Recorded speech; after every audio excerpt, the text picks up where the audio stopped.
Hey everybody, it's Delusion Dispeller, and I promised somebody that I would do this video. So here I am getting ready to do this video for all of you. This is an interview that was done on Diane's channel. It is HG Tutor, a narcissist, talking about how narcissists work. How do they tick? What makes them tick? And how do they perceive what you think of them? I think it'll prove to be some pretty useful information. I'm trying to be a little quiet because Matthew's trying to sleep.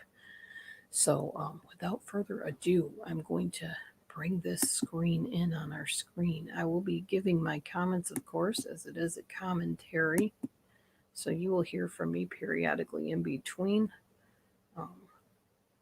when I stop the video in between to give my comments. So one moment while I get this all set up. All right, I need to make it a little bigger, I see. All right, this should do it. All right, so here we go. Hopefully you all can see this. We will begin right away. As I said, this is Diane's channel that this video came from. I will be happy to link below. One moment. Who are trying to heal from the relationships that they've been in, and I think this can be a very big help. So, good evening, HG. Good evening, Diane. Thank you for your patience, and everybody else who's listening. Okay, and I appreciate that you were able to make it here tonight for us, and also I am sorry that we had that little problem with getting you on here. I was panicking. Again, I have to say it out loud so everyone in the chat knows me, that I'm very high strung. It's quite all right. Okay. We're here now. That's all that matters. Okay, I want to say something. I want to ask something actually before we even get really into the meat of this whole video. Is it possible for somebody to sound vain? Because if I have ever heard anybody sound vain, this guy does. He's just got this, that's all that matters. I am so in control. You know, he just sounds vain to me. What do you think? All right. So I'm just going to start reading some questions that our subscribers have asked, and let's get going. All right. Okay. Incidentally, I had a boyfriend that sounded exactly like him. He was like 7'2", and he has the same exact kind of deep, creepy voice like that. First question is, can a narcissist be married to another narcissist, and how will that relationship go? Yes, two narcissists can collide in such a situation as that. How will the relationship pan out? Well, it very much depends upon the school of narcissists that are involved. For those who are probably unfamiliar with my work, I categorize narcissists into three schools: lesser, mid-range, greater. There's lots of information about those, but very briefly, lesser and mid-range narcissists don't know what they are, will never know what they are, can't change. Greater narcissists have self-awareness and see no motivation for change because they are highly successful at what they do. So, if you had, say, two lesser narcissists who marry, because what is central to the narcissist's existence is control, they would both inadvertently be seeking to control one another without realizing that's what they're trying to do. And of course, because they are resistant to being in control, what will happen is narcissist A would take certain action which would affect the control of narcissist B and vice versa. So you'd essentially have a chaotic relationship. Where you might have a greater narcissist that marries a mid-range narcissist, there can be a harnessing of the behaviors whereby there will be some chaotic behaviors, but the greater having that self-awareness will harness the mid-range narcissist for particular purposes. And in such an instance, the mid-range narcissist, although fighting against control, would also benefit from the status and kudos that comes from the association with the greater narcissist. Now, a good example. Okay, hold on, because he totally lost me here. Is anybody else confused? because I am totally confused. And feel free to chat if you want. Um, the one thing I know about, especially narcissistic men, they tend to talk way over your head. And this guy definitely does that.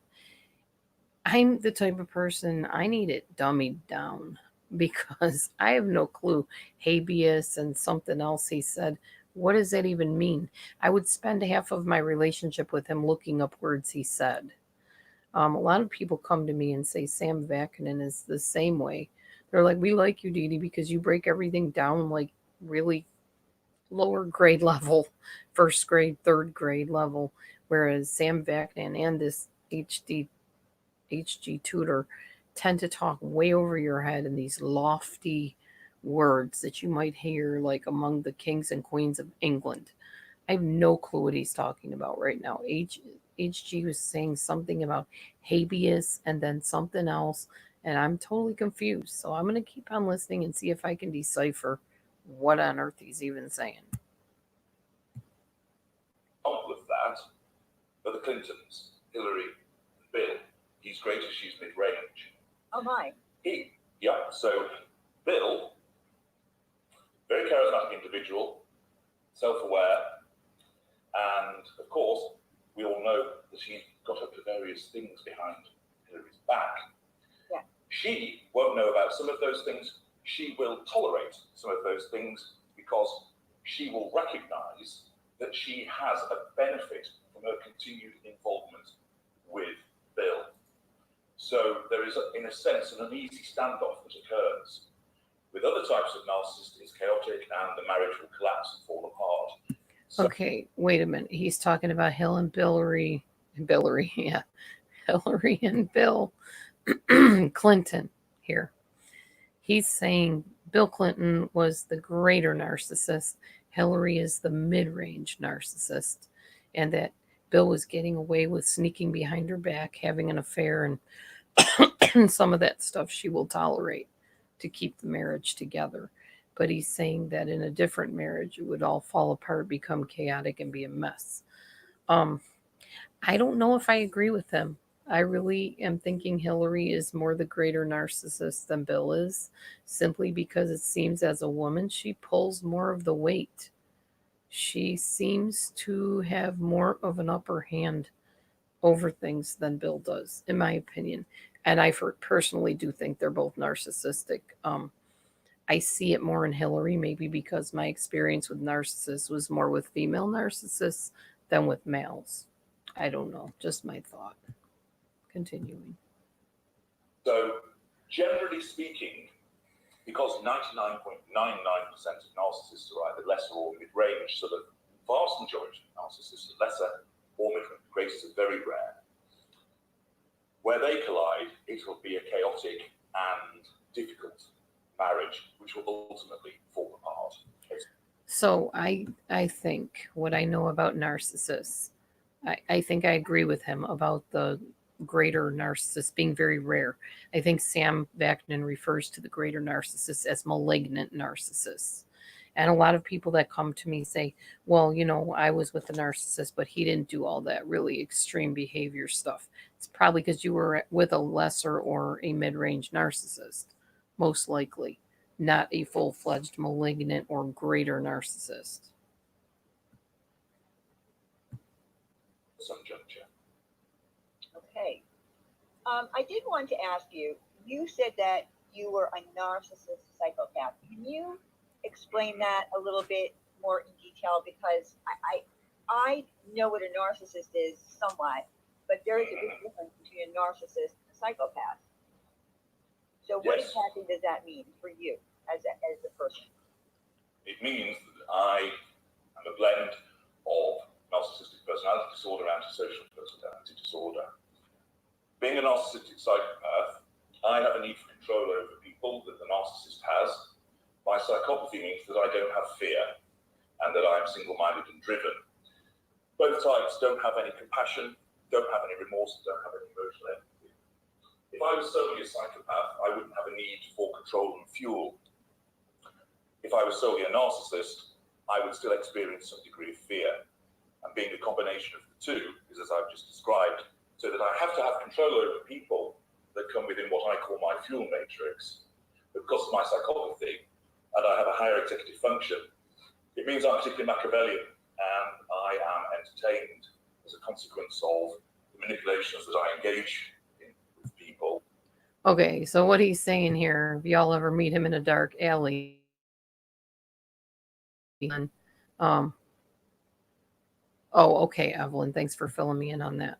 I'm just saying from my experience, I've noticed that, but hey, okay, I could be wrong. Of course, HG might say what you meant was not a greater narcissist.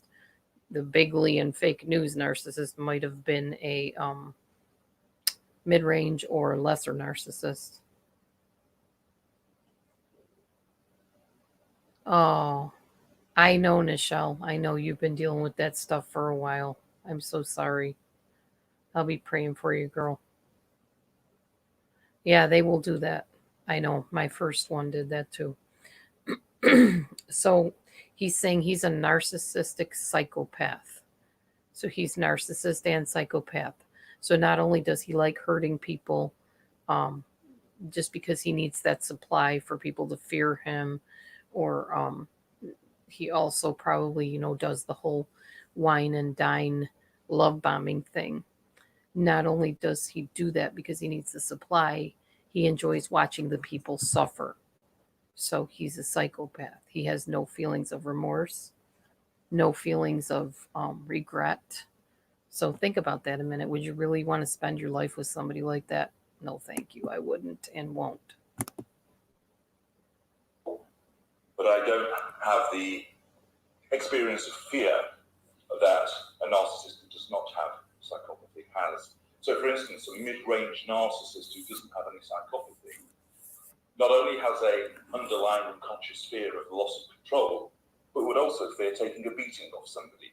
And I don't have that fear. So that, in essence, is the distinction.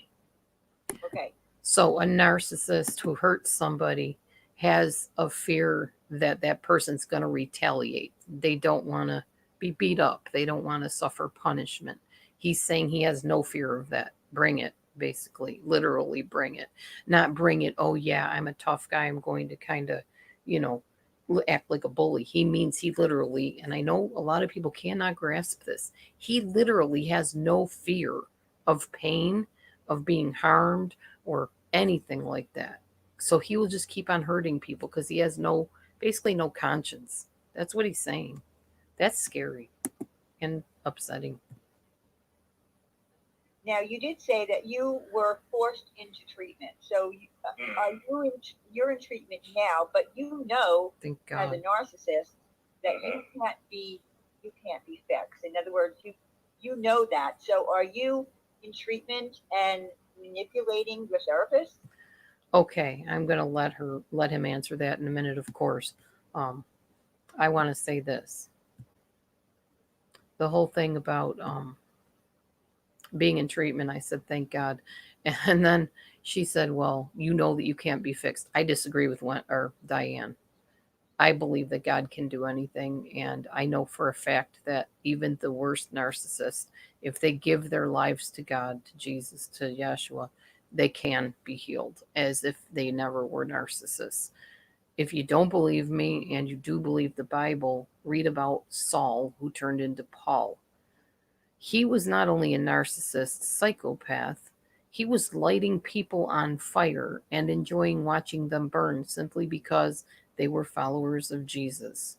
He was lighting them up like candles and killing them. He was throwing them to the lions. He was having them killed by other people and enjoying every minute of it. That was Saul. God restored him. He knocked him off of his donkey or whatever horse it was, and radically changed him. But only God can do that, in my opinion. Now, I'm not saying that psychotherapy does not help. It just depends. But I know for a fact that if God really gets a hold of somebody and changes them, they can be fixed. So I disagree, Diane. Sorry. Well, not sorry, actually. Yes, I went along with that in order to reject the control that my family were trying to assert over me. They thought that by causing me to get into therapy, they were able to control me. I gave them that illusion of control by agreeing to do it for the purposes of preventing them from taking certain actions which would impinge upon my control of them, also to enable me to access certain information that I needed for other purposes. I can't say any more about what that is, but merely that my involvement in this therapy enables me access to particular information, and thirdly, because I was interested in learning more about myself. And the danger is that if you put the greater narcissist, which I am, into therapy, all we do is make us more dangerous. Other narcissists, lesser narcissists, won't bother with it. They will say, there's nothing wrong with me. Okay, so my ex-husband, who was diagnosed narcissistic, did go to therapy. It didn't make him dangerous. He wasn't per se dangerous. But what it did do was gave him a chance to sit and try to throw me under the bus and say, well, if she would just mind me, if she would do what I said, well, my wife isn't doing what she should do as a wife, and that's why I do what I do to her. So it kind of just fueled the fire for him to feel more justified in his abuse of me. I don't need to get into therapy. Mid-range narcissists will either reject it or go along with it, but will utilize it as a means of doing it for a short period of time. Mm-hmm. And then they will say to the victim, well, I've been in therapy and they said there was nothing wrong with me. Yep. And sometimes that's a lie, Mm-hmm. but patient confidentiality means that it can't be disproven. Or often the mid-range narcissist will con the therapist. I hope you guys heard that. Confidentiality means it cannot be disproven.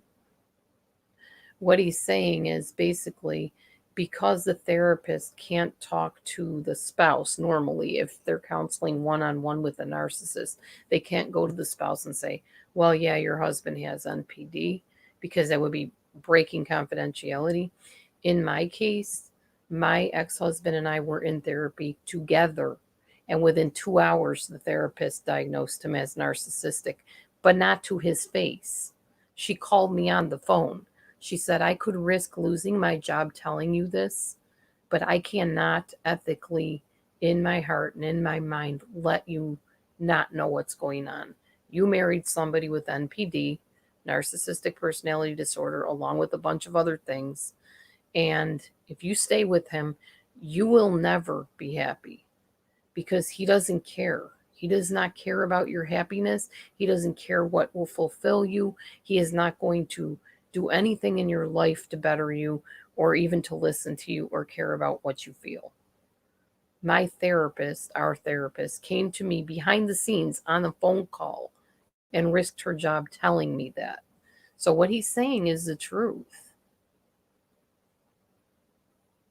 Your narc is in therapy, he signed a release to you, but the therapist still won't discuss anything with me. Narc claims therapy. Yeah, and it's hard to know because they lie so much. They lie so darn much. That's what my ex-husband said when he went into, he was evaluated in the hospital by a psychotherapist, by a psychiatrist. And he said, well, she said there's nothing wrong with me. It's just you. No, there was definitely something wrong with him. In fact, his closest friends knew there was something wrong with him and told me so. So, yeah.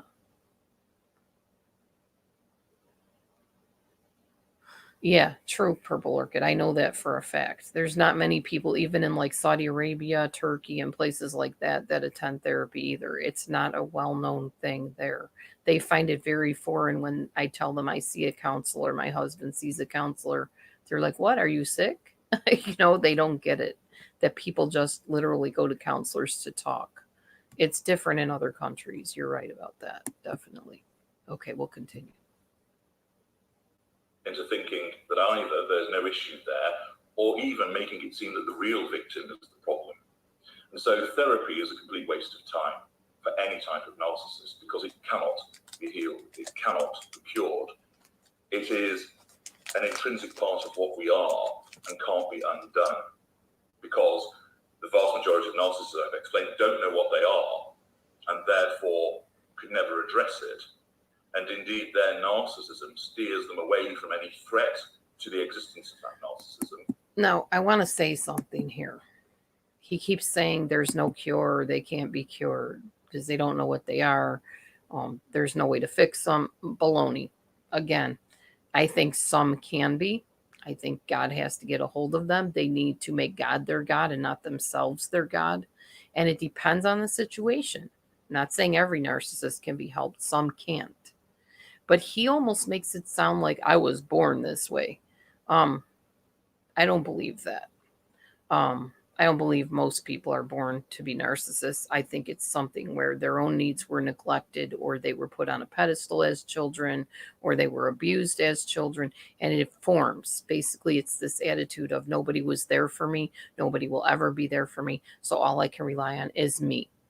And I have to be the best at this, and I have to look a certain way in order to get people to do what I want them to do. It's an attitude. It's a choice. I don't believe it's something that, oh, you just wake up one day and you hate everybody. You just want to hurt everybody. You want to project on everyone. You just want to punish everybody. No, I think it's learned and it's honed behaviors that you train yourself to practice. It's like any addiction, habit, or anything else, in my opinion, and it can be changed in many cases, not all cases. I won't even say most cases, but I'll say in many cases, I do believe it can be changed.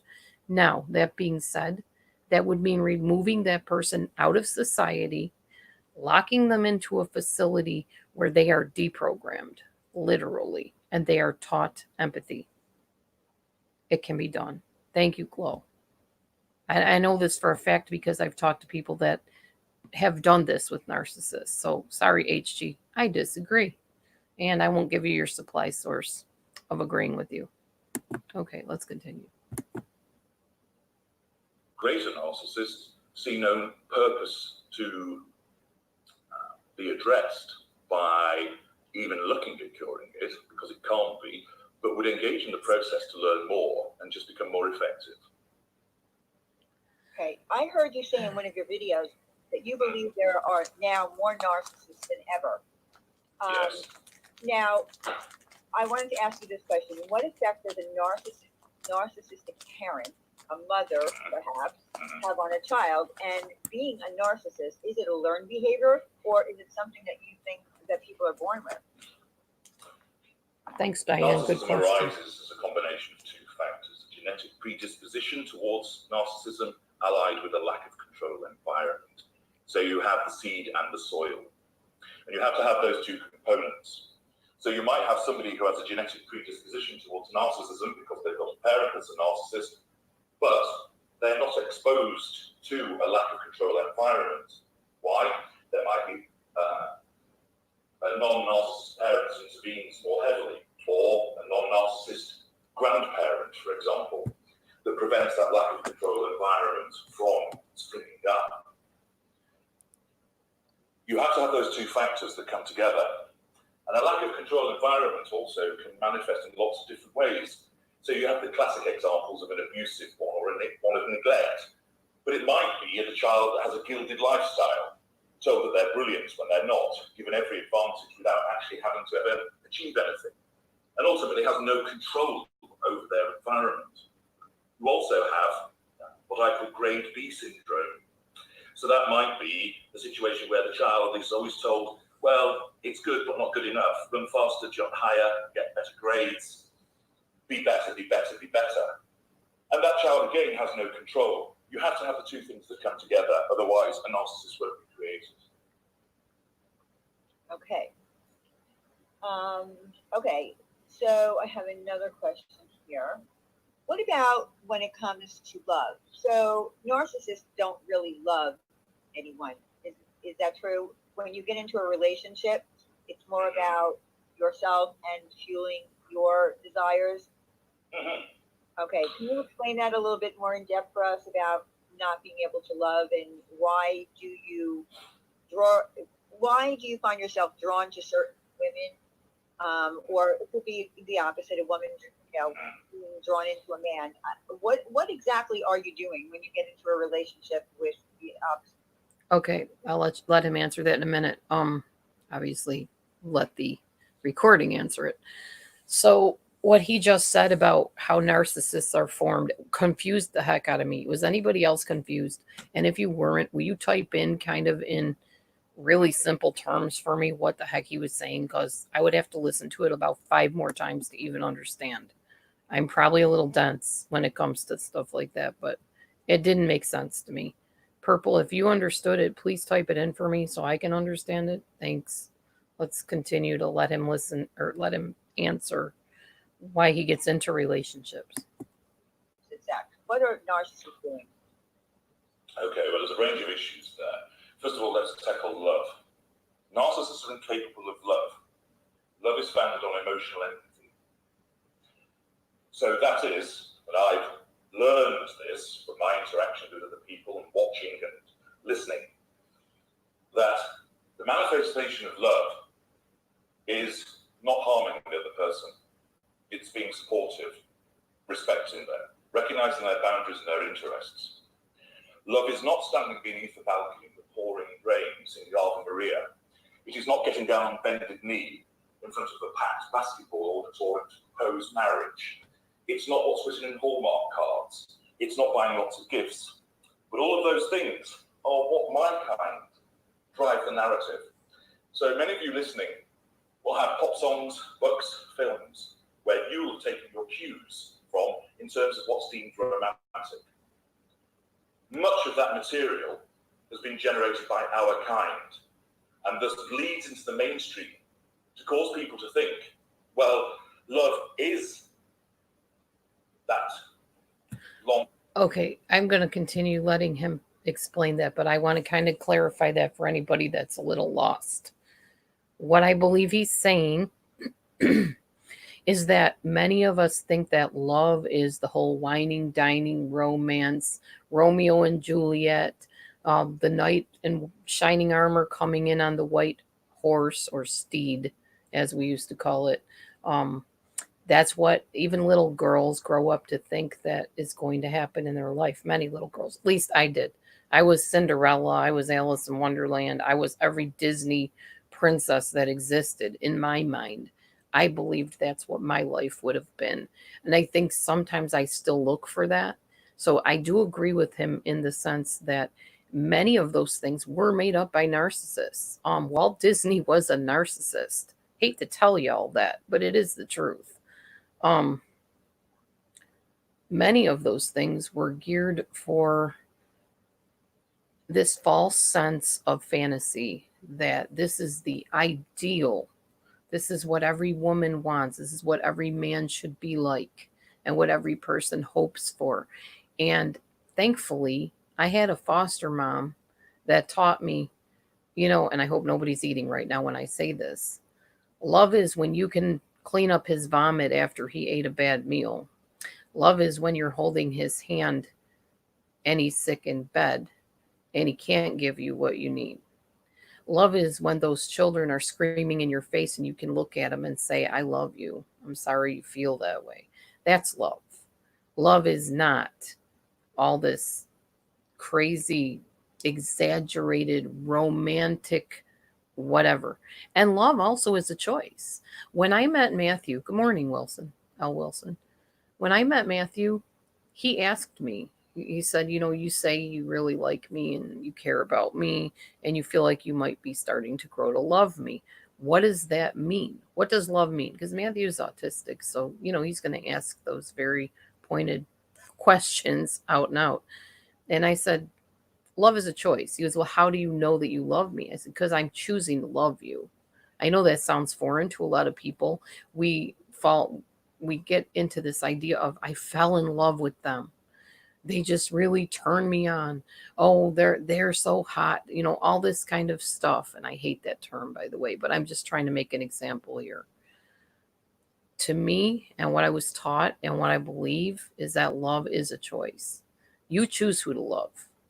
You choose that when that person gets up, that this is the person I want to wake up with. This is the person I want to go to sleep with. This is the person I'm going to pay the bills with. To me, that's love.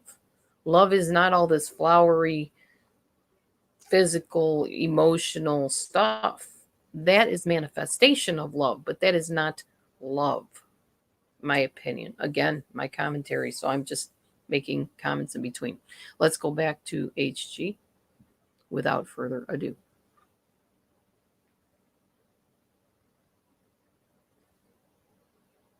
Thank you, Purple. That makes sense. Romantic poet. Love is coming out with things such as, I would swim across an ocean for you. You know, I'd do anything, I'd die for you. No, all of those things are just dressing. And love is a much more solid concept that is founded on emotional empathy. And we don't have it. Many narcissists think that they love because they don't know what they are. And what they are able to do is copy the manifestation of love. So it's very easy for someone to say, I love you, but much harder for them to demonstrate it in a way that utilizes emotional empathy. And of course, we can't do it because we don't have the emotional empathy. So we don't feel it in the way that you do. So for example, let's say I'm walking along the road and I see an old lady who's fallen down. Now, if you saw her, because you're not a narcissist, you have emotional empathy for that little old lady. And immediately you think, oh, she's fallen, she'll be hurt, she'll need help.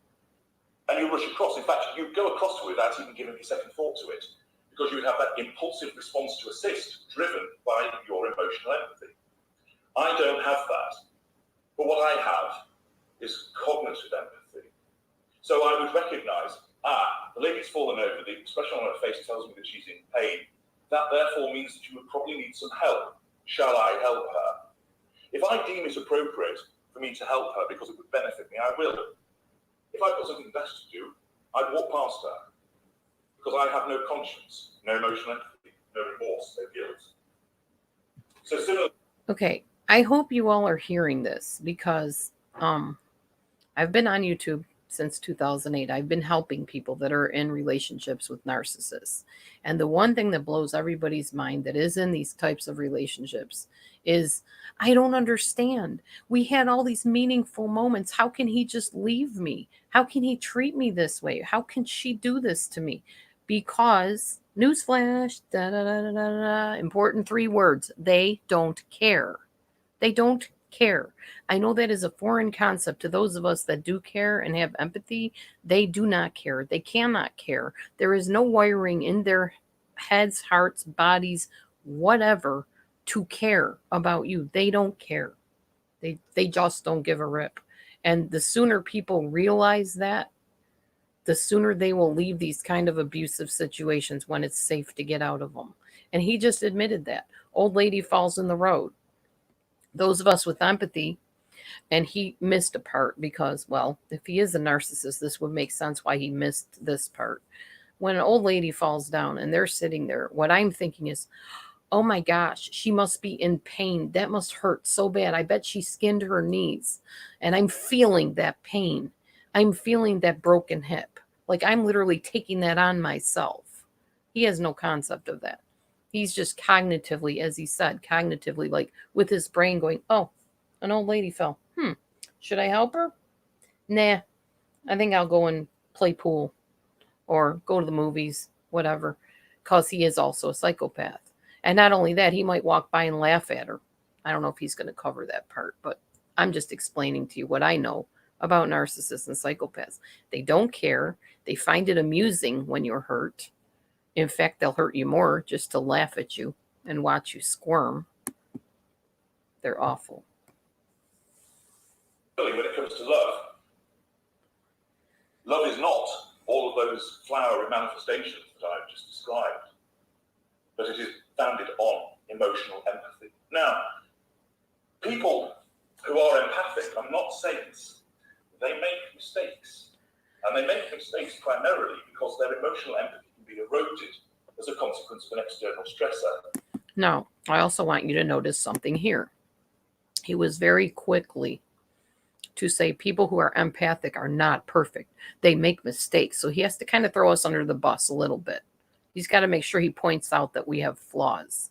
And good narcissists and psychopaths, not that they're good, but, you know, the accurate narcissist and psychopath is going to be very quick to make sure he lets you know that you're not perfect. You have flaws. You know, you're not perfect. You make mistakes. You sin. You do this. You do that. The accuser of the brethren, basically, is what the Bible calls it. And narcissists are very good at that. But he jumped right in and said that. It's basically his way of discrediting the fact that we have empathy, that we do love, that we do have emotional connections with people. Because to them, and he'll probably talk about this later, that's a weakness.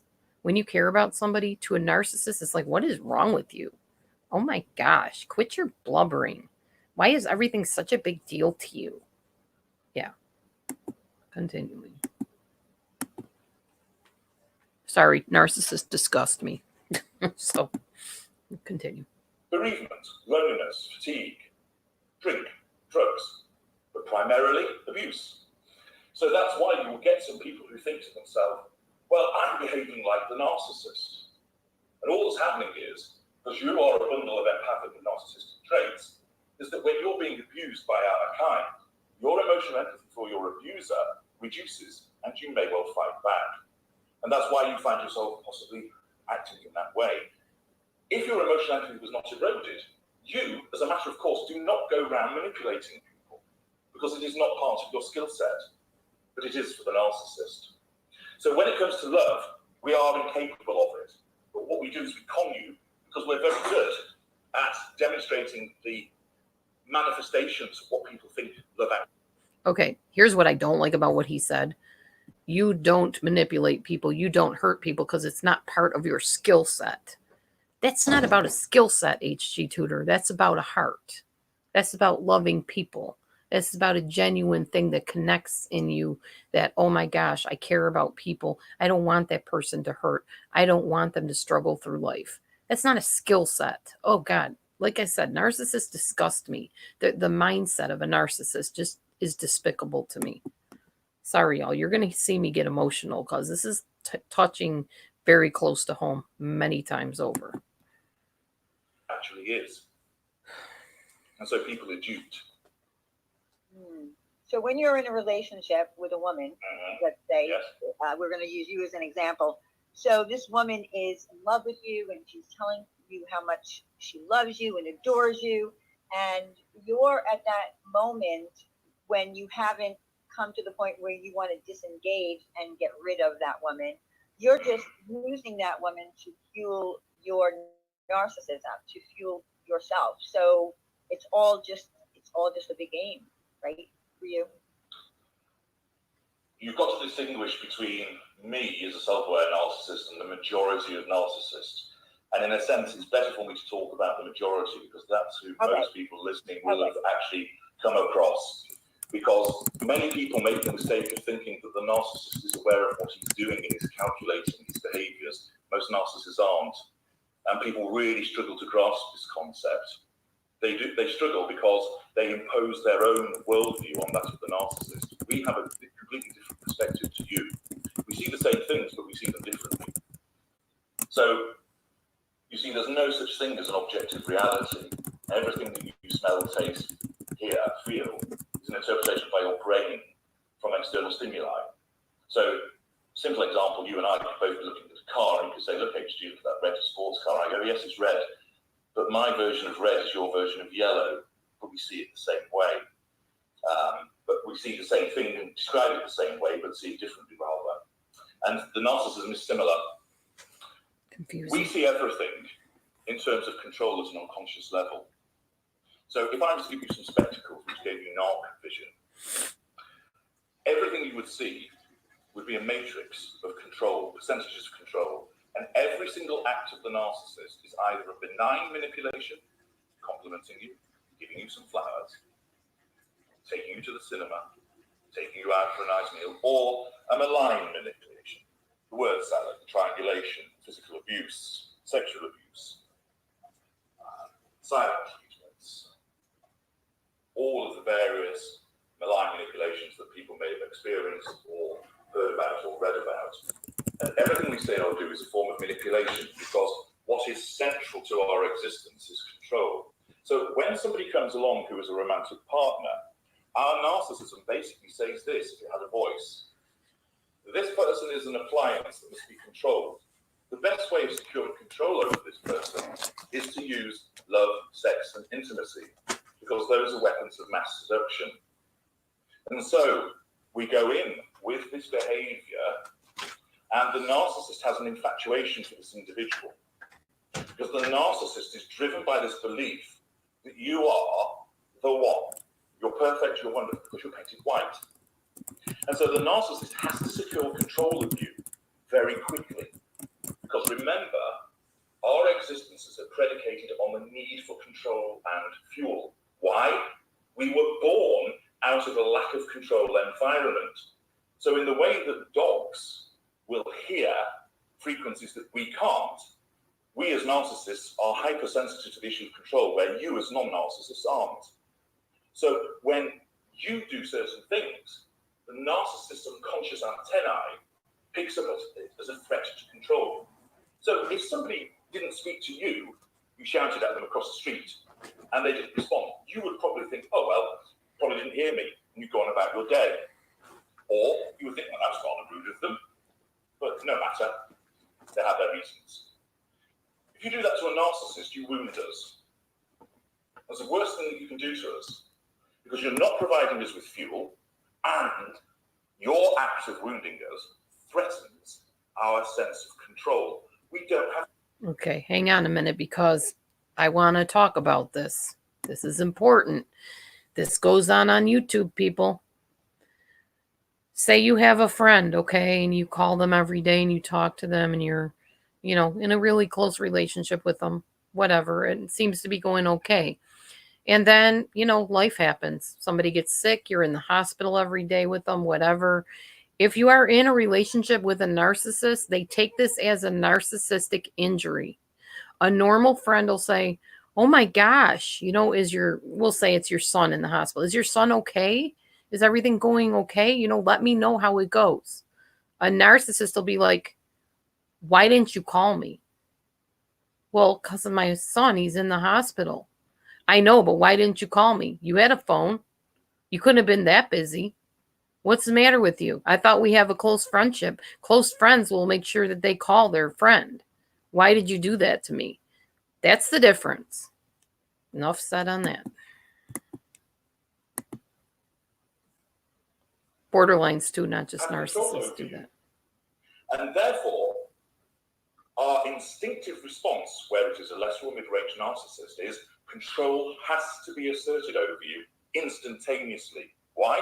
Because narcissism is a self-defense mechanism.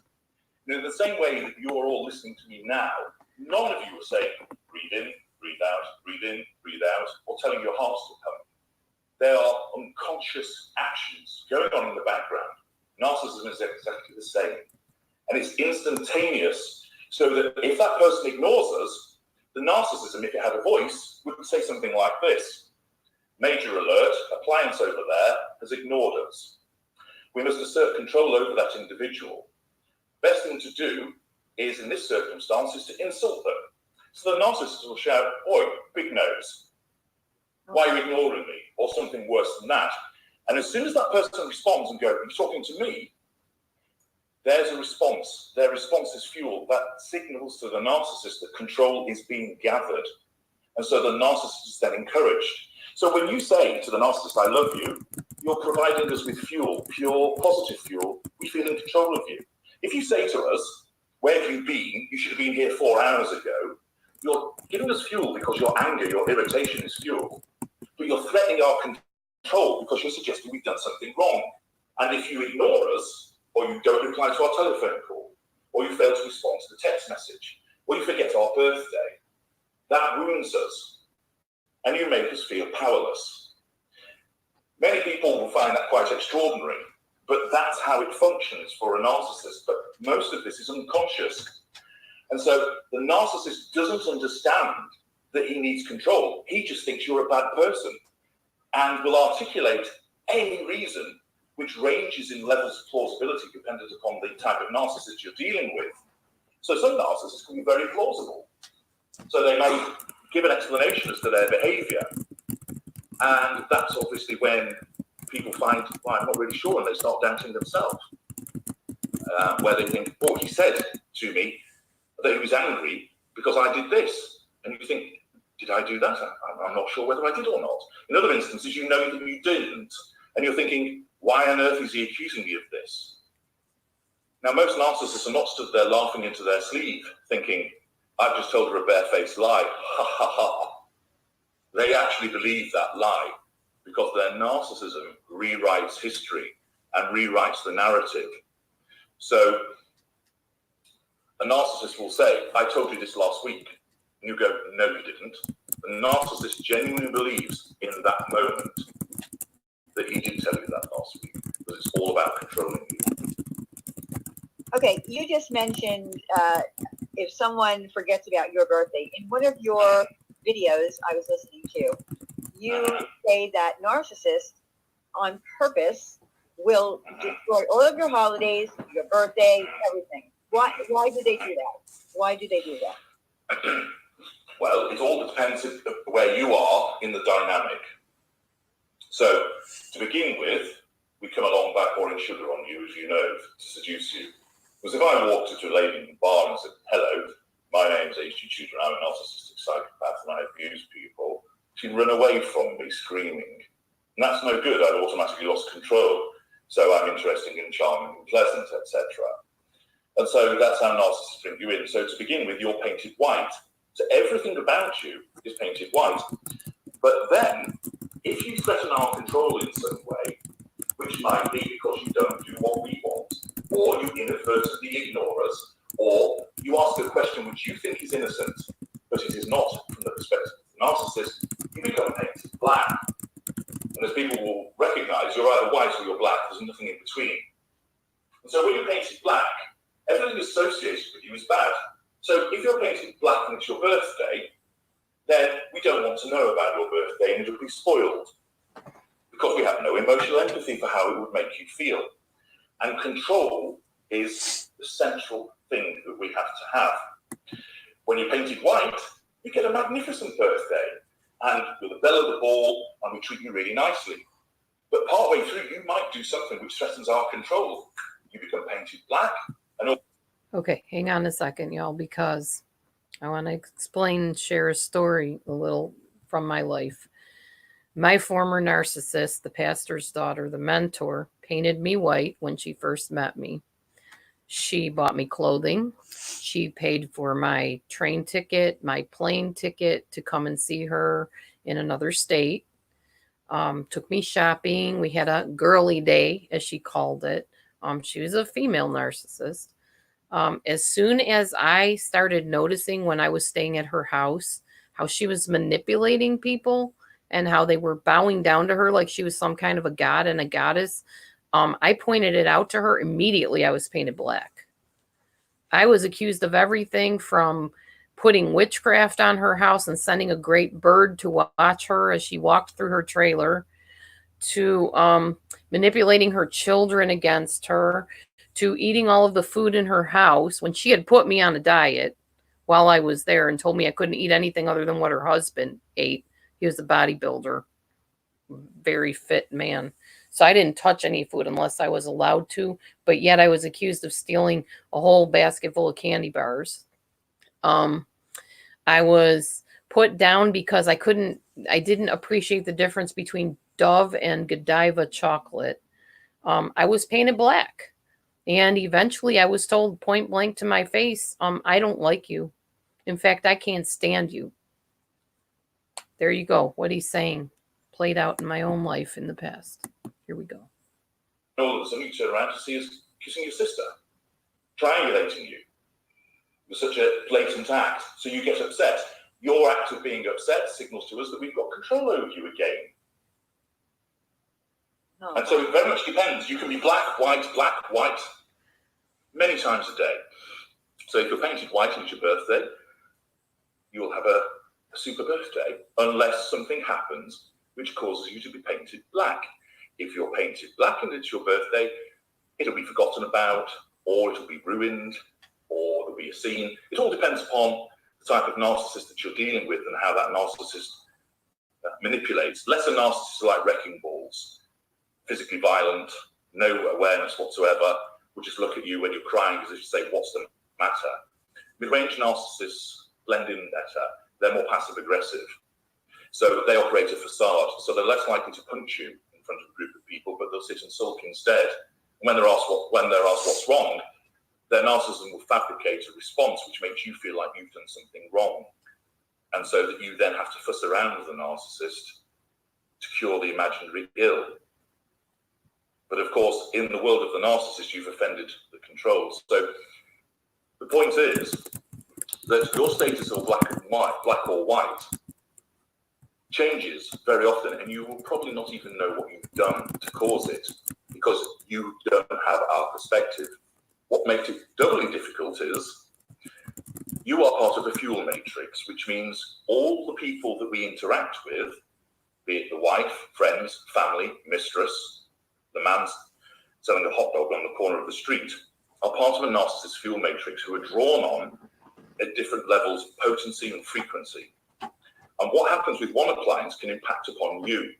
So let's say you have a narcissist who is married. Initially, the wife was painted white, then her fuel becomes stale, so she's devalued. And the intimate partner primary source, which is my terminology for a long-term partner that you live with or you're married to, will always be devalued in the way that the sun will always rise in the east. Devaluation will come and visit you. And so when that person's devalued, the narcissist will start to look around for a replacement, not consciously, but unconsciously, and will have an affair. It might be a sexual one, it might be an emotional affair, or an intellectual one, or a financial one, but there'll be a form of infidelity involved. Now, I want to say also, this also happens in friendships. Like if you're a friend with a narcissist and all of a sudden they decide that you're not worshiping the ground they walk on, they will replace you with somebody new. That's what happened to me. The best friend who I had before I met this narcissist lady, the mentor, we had a problem because this best friend was borderline. And after we split up, after almost 3 years of a really close friendship where I kind of was her pastor, and she was, to me, just my friend, but she worshiped everything I said and constantly wanted me to read the Bible to her and explain it to her and whatever. Eventually, I went to her house and found out she had borderline personality disorder, which I already knew. But I mean, I saw it manifested, and I began telling people to pray for her. But instead of praying for her, they went to her and told her that I had said she had stuff wrong. And her husband got upset with me. She got upset with me. The friendship ended. You thought she was my mentor. Yeah, she was my mentor. Not this lady. This was a different lady. The borderline was a different lady. She wasn't my mentor. I was her mentor. Then along comes the mentor, takes me under her wing, and rescues me from this borderline lady, only to replace me with the borderline lady later on in the relationship. So for a long time, it was basically talking to her about how awful this borderline person treated me, blah, blah, blah. And then what she began doing, this was very crafty on her part. She was a very honed narcissist that was very good at what she did. She would get me to impersonate the borderline lady so that she could learn in her mind how not to behave around the borderline lady when she took her on as the friend. So let me explain this because I know it's confusing. We're going to say Mary was the borderline. Susie was the narcissistic mentor, okay? So Mary and I are friends, blah, blah, blah. Things happened like I told you. Mary and I are no longer friends. Along comes Susie. Susie says, oh, I'll help you through your sadness over the breakup with your friend Mary. Next thing I know, Susie says, how did Mary say that? Do that again. Come on, show me how she said that. And then I would imitate Mary for Susie. Meanwhile, Susie's taking mental stock, which, by the way, most narcissists that I've met have amazing memories.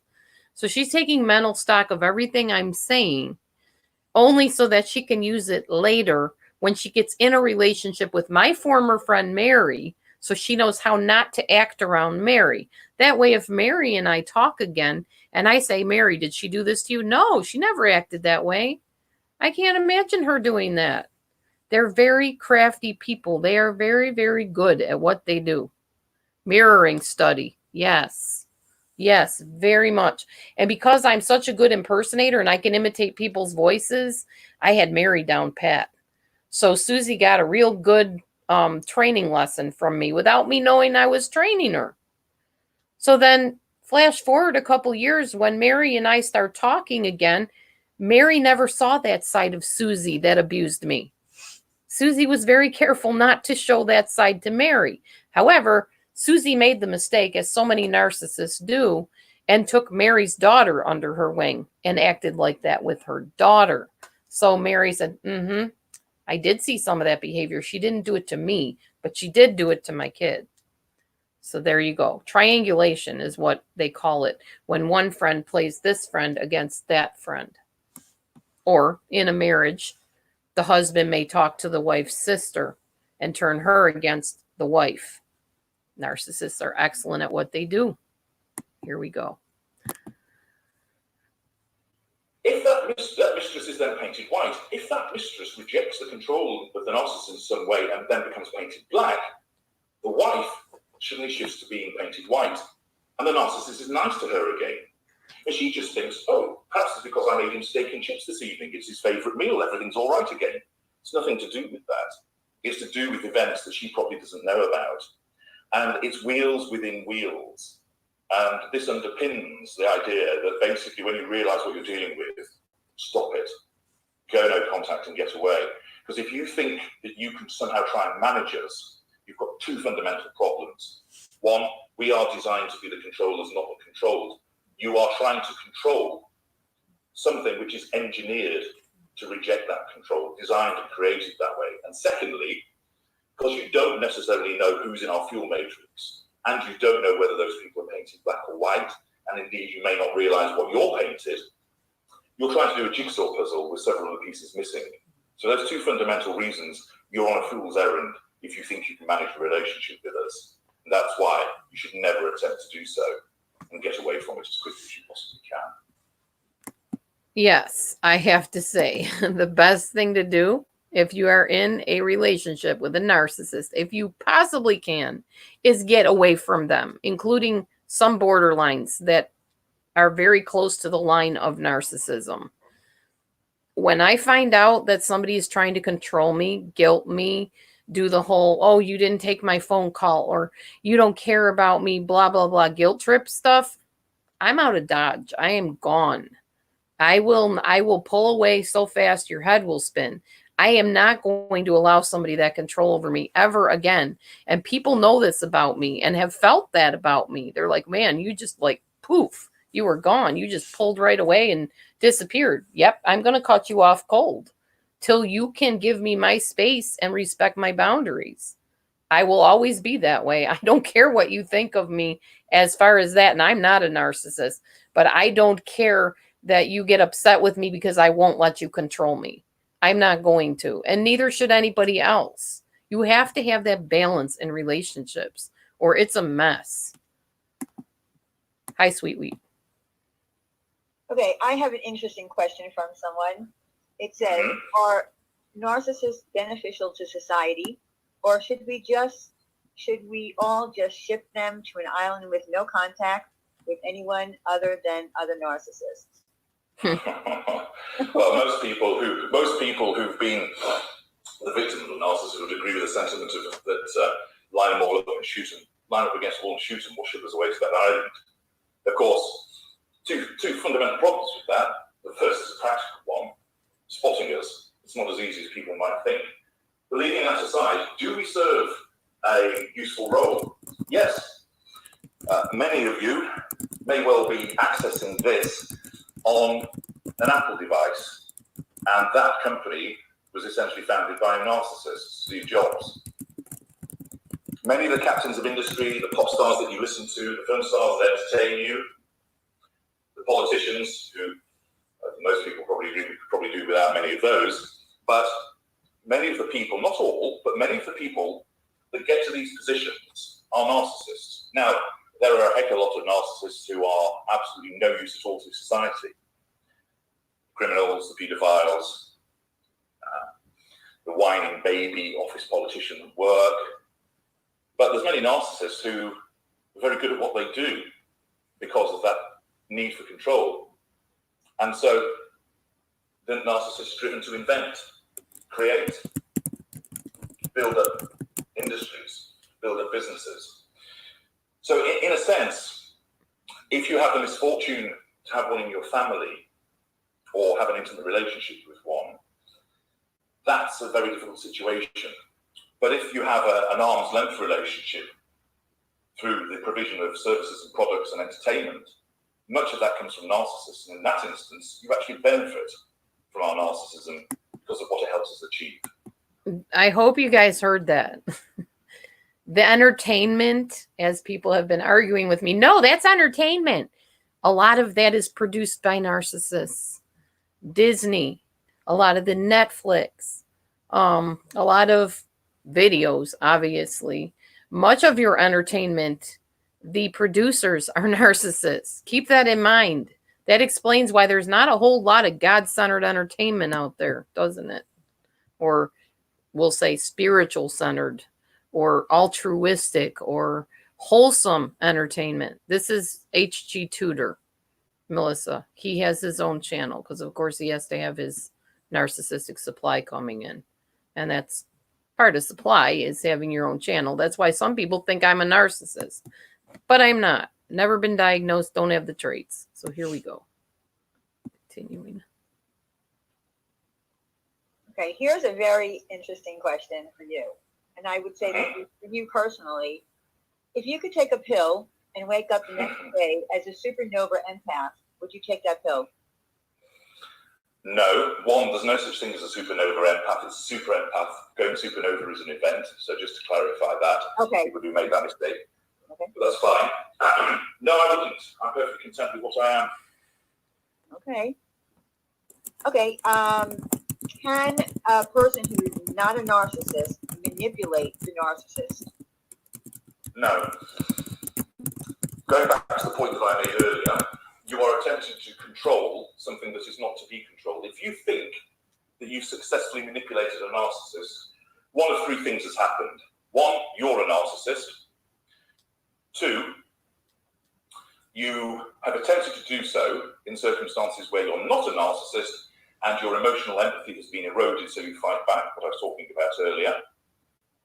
Or three, you think you've manipulated the narcissist, but you haven't. The narcissist has done it because the narcissist wanted to do it.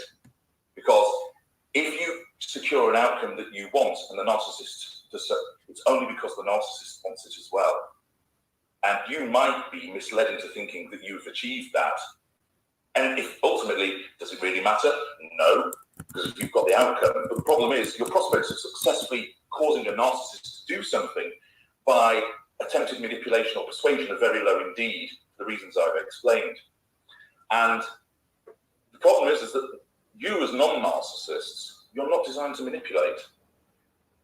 I do it through calculation and instinct. Most narcissists do it instinctively. You don't manipulate instinctively, which means you're not very good at it. So it's a little bit like, for example, a Premiership footballer. He's very good at football because he's instinctively and natural at what he does. He doesn't think about where he needs to be on the pitch, he just goes. His timing is superb.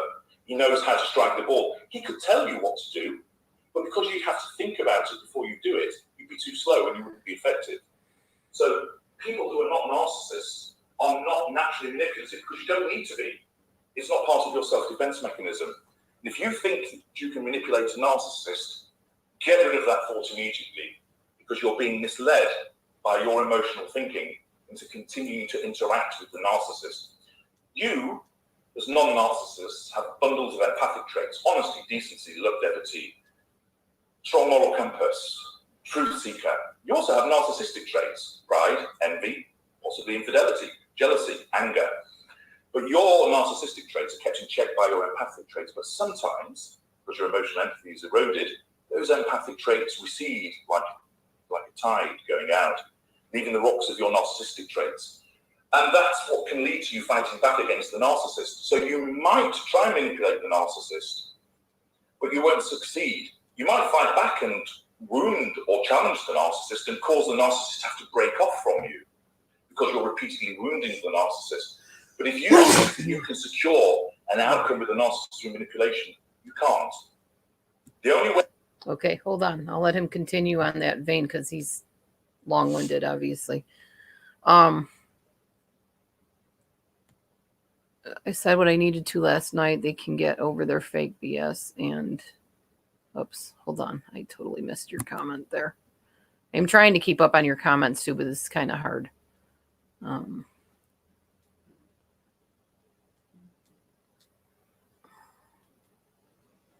45, they treat me like a bad girl. Yeah. And very often when you come from a narcissistic family, and I say family loosely because what it is a dysfunctional group of people. It's not really a family. When you go back there, you turn right into that child again. I've watched this happen with people that were raised by narcissists. And I can tell you something, in all honesty, if Susie, the narcissistic mentor in my past, came back as she did a couple of years ago, I talked to her quite a bit at length on Facebook. I felt the same exact way as when I was in her presence before. I could feel that same pull. I could feel her trying to manipulate me. I could feel that control all over again. Now, this type of but interaction with her was for her to come back and let me ask her questions about, why did you treat me that way? What made you act like that? Why did you get so cold? Oh, no problem, buttermilk. And by the end of the conversation, yes, I got a lot of answers. Now, I'm not sure how much of it was true. A lot of it was, well, my husband at the time was telling me I couldn't be your friend. He controlled all my friendships. Now, I kind of could see that a little bit, but she still had a choice to be mean to me or not. And she said she did. She said, I own that. I take ownership of that. I was cruel to you, and it was terrible, and it was uncalled for, and I'm apologizing for it. And, you know, I was wrong, and I've just moved on with my life, and a lot of things have changed. And she kind of, in a roundabout way, was sort of like, yeah, I hurt you. I get it. I am sorry. But at the same time, you know, I don't want a relationship with you. I don't want to rekindle that, etc. And that hurt me again, because it was like, oh, you know, she feels sorry and I feel bad, you know, that she was going through stuff with her husband, and we're talking now. Maybe we can work it out and do it the right way this time. Maybe we can be friends again and everything will be okay. And just as quick as she came back, all apologetically explaining all this stuff, she cut me off. She blocked me from contacting her, stopped talking to me. So they still have the upper hand. Even if they come back into your life, you're going to feel that same feeling of, oh, we're close again. We're close again. Boom, you're gone. Yep. Manipulative, abuse, all over again. Now, she's remarried. She's not with the husband she was with. And she seems pretty happy. Of course, I don't live there, so I'm not behind closed doors. I don't know if she's trying to manipulate her husband or her stepkids or what. I don't know anything about her. She doesn't talk to me. I don't talk to her. But the point is, you still will feel that pull. Don't kid yourself and think that you can go back into a relationship with a narcissist and you're going to do it right this time. You guys can be friends now and it's going to be okay. Not until and unless they are totally rid of those behaviors. And as I told you, the only way that's going to happen is yank them out of that marriage, away from those kids, lock them up in a facility for months at a time, and totally rid them of all supply. Anybody saying, oh, you look nice today, or wow, you're really intelligent, all of that has to cut off completely. Completely. This is a former mentor of mine that I'm talking about from back in the early 2000s. Anyway. So, and what's interesting is this person was a preacher. She did YouTube videos, or not YouTube videos, sorry, other videos at the time. She's an amazing preacher. And if what she said was truth, she would be very helpful to people in their lives. She has taught me a few things. They're not total like wash-ups that they have no knowledge. They're very intelligent people and very, very skilled and talented people, narcissists. That's why, yeah, ridding society of them, probably not a good idea. Putting them in check when they're in like leadership positions, like as managers, as bosses, as CEOs, very necessary, but hardly ever done because it's very difficult to work with these people and it's very difficult to put them in check and balance. All right. Yeah, don't work with friends, family. Exactly. All right, let's go back to HG. Sorry, I just had to throw that in there to let you know that if they do come back after being gone for a while, you will have the same stuff, the same feelings, the same manipulation, the same control, the same narcissism. The way that you can secure things is to use an external mechanism such as the law. So if the narcissist owes you money and you've got a good case, get a lawyer, get into court, get a judgment. If you want to sort it out with the narcissist with regard to dealing with children, get into court, get a court order and have that enforced. Do not think that you can persuade the narcissist. Do not think that you can threaten the narcissist. Because all of your actions, even if you're doing something pleasant for the narcissist and something that you regard as constructive, and if you will, you're trying to manipulate us by pouring sugar on us, we instinctively recognize what you're doing. You're trying to control us, and therefore you are offending our core principle, and we must reject it. Mm-hmm. In one of your videos, I was listening to the one where you were talking about disengaging with someone that you've been in a relationship, where you said things like, okay, so the woman goes to kiss you, and you kiss her on the forehead, or you're lying in bed and you turn your back on her, and she's thinking that it's spooning time. And so why do you go through all of those channels? Why not, if you're not happy anymore or you're not getting the fuel that you've been getting, why not just walk away? Why does a narcissist have to do that to a person? Like you even said what you do as an analogy is like taking your head, putting it underwater. You're not going to drown them completely to death, but you're going to suck the life out of them as much as you can. Why not? Why can't a narcissist just walk away if they're no longer getting the fuel from that person? Okay. Just to make a distinction, when you say not getting the fuel, I think what you actually mean to say is, why is it not as potent as it once was? Because this is an important distinction, Diane. Okay, did you guys catch that? He just told her what she means to say. I think what you mean to say is, that's not how you approach somebody that's asking you a question, unless you are a narcissist. You might say, I think what you're saying is, but I think what you mean to say. In other words, he's going to tell her, this is what you wanted to say. This is what you really meant to say. And the one thing I will tell you that HE double hockey sticks comes up in my mind where I want to say that word is, who the do you think you are telling me what I meant to say? Oh, this guy infuriates me. And no, I will not do a collab with him because he would chew me up and spit me out. I can already tell you that, because he would know exactly how to manipulate me because I'm an empath. He's skilled at what he does. And I do believe he's a narcissist just by the fact of the skin crawling feeling I'm getting doing this type of video. I'm glad I'm only doing a video and not face to face with him or something. Ugh. The narcissist wants to get most of the fuel and control from one person. That's the primary source. So that's why most narcissists, not necessarily all, but most, particularly less than mid-range, get a girlfriend, get a boyfriend, marry, have a partner, cohab, whatever you want to call it. So let's take a mid-range narcissist. 70% of his fuel and control comes from that primary source. They're very important. And also character traits and residual benefits, which are a couple of extra things in the primates. But let's just focus on fuel and control. So 70% comes from the primary source.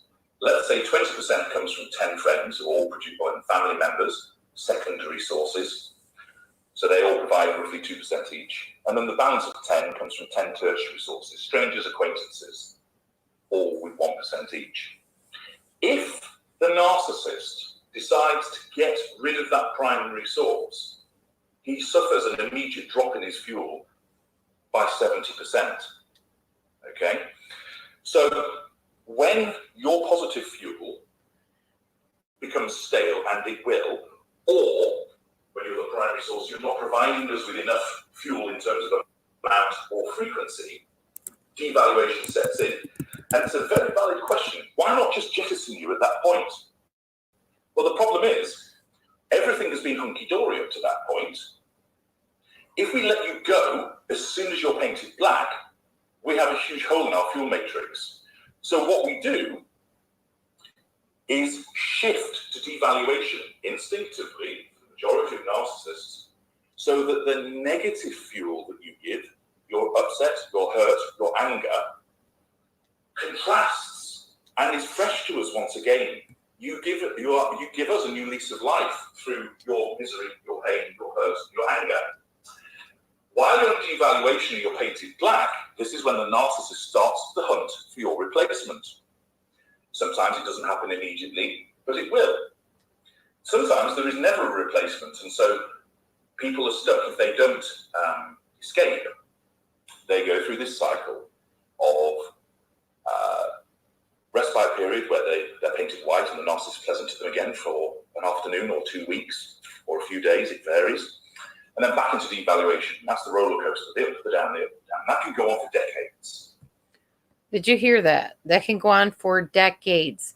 So those of you that are married to narcissists, that are just staying there because you think it's going to get better. I'm not talking about those of you that are sick and you depend on them because you have who knows what, chronic fatigue, fibromyalgia, some kind of debilitating disease where they pay the money for your hospital bills. You're kind of stuck. Unfortunately, you just are. I'm talking about people that are staying in relationships with narcissists that are doing these things he's talking about when you could legitimately get out of them. You need to leave.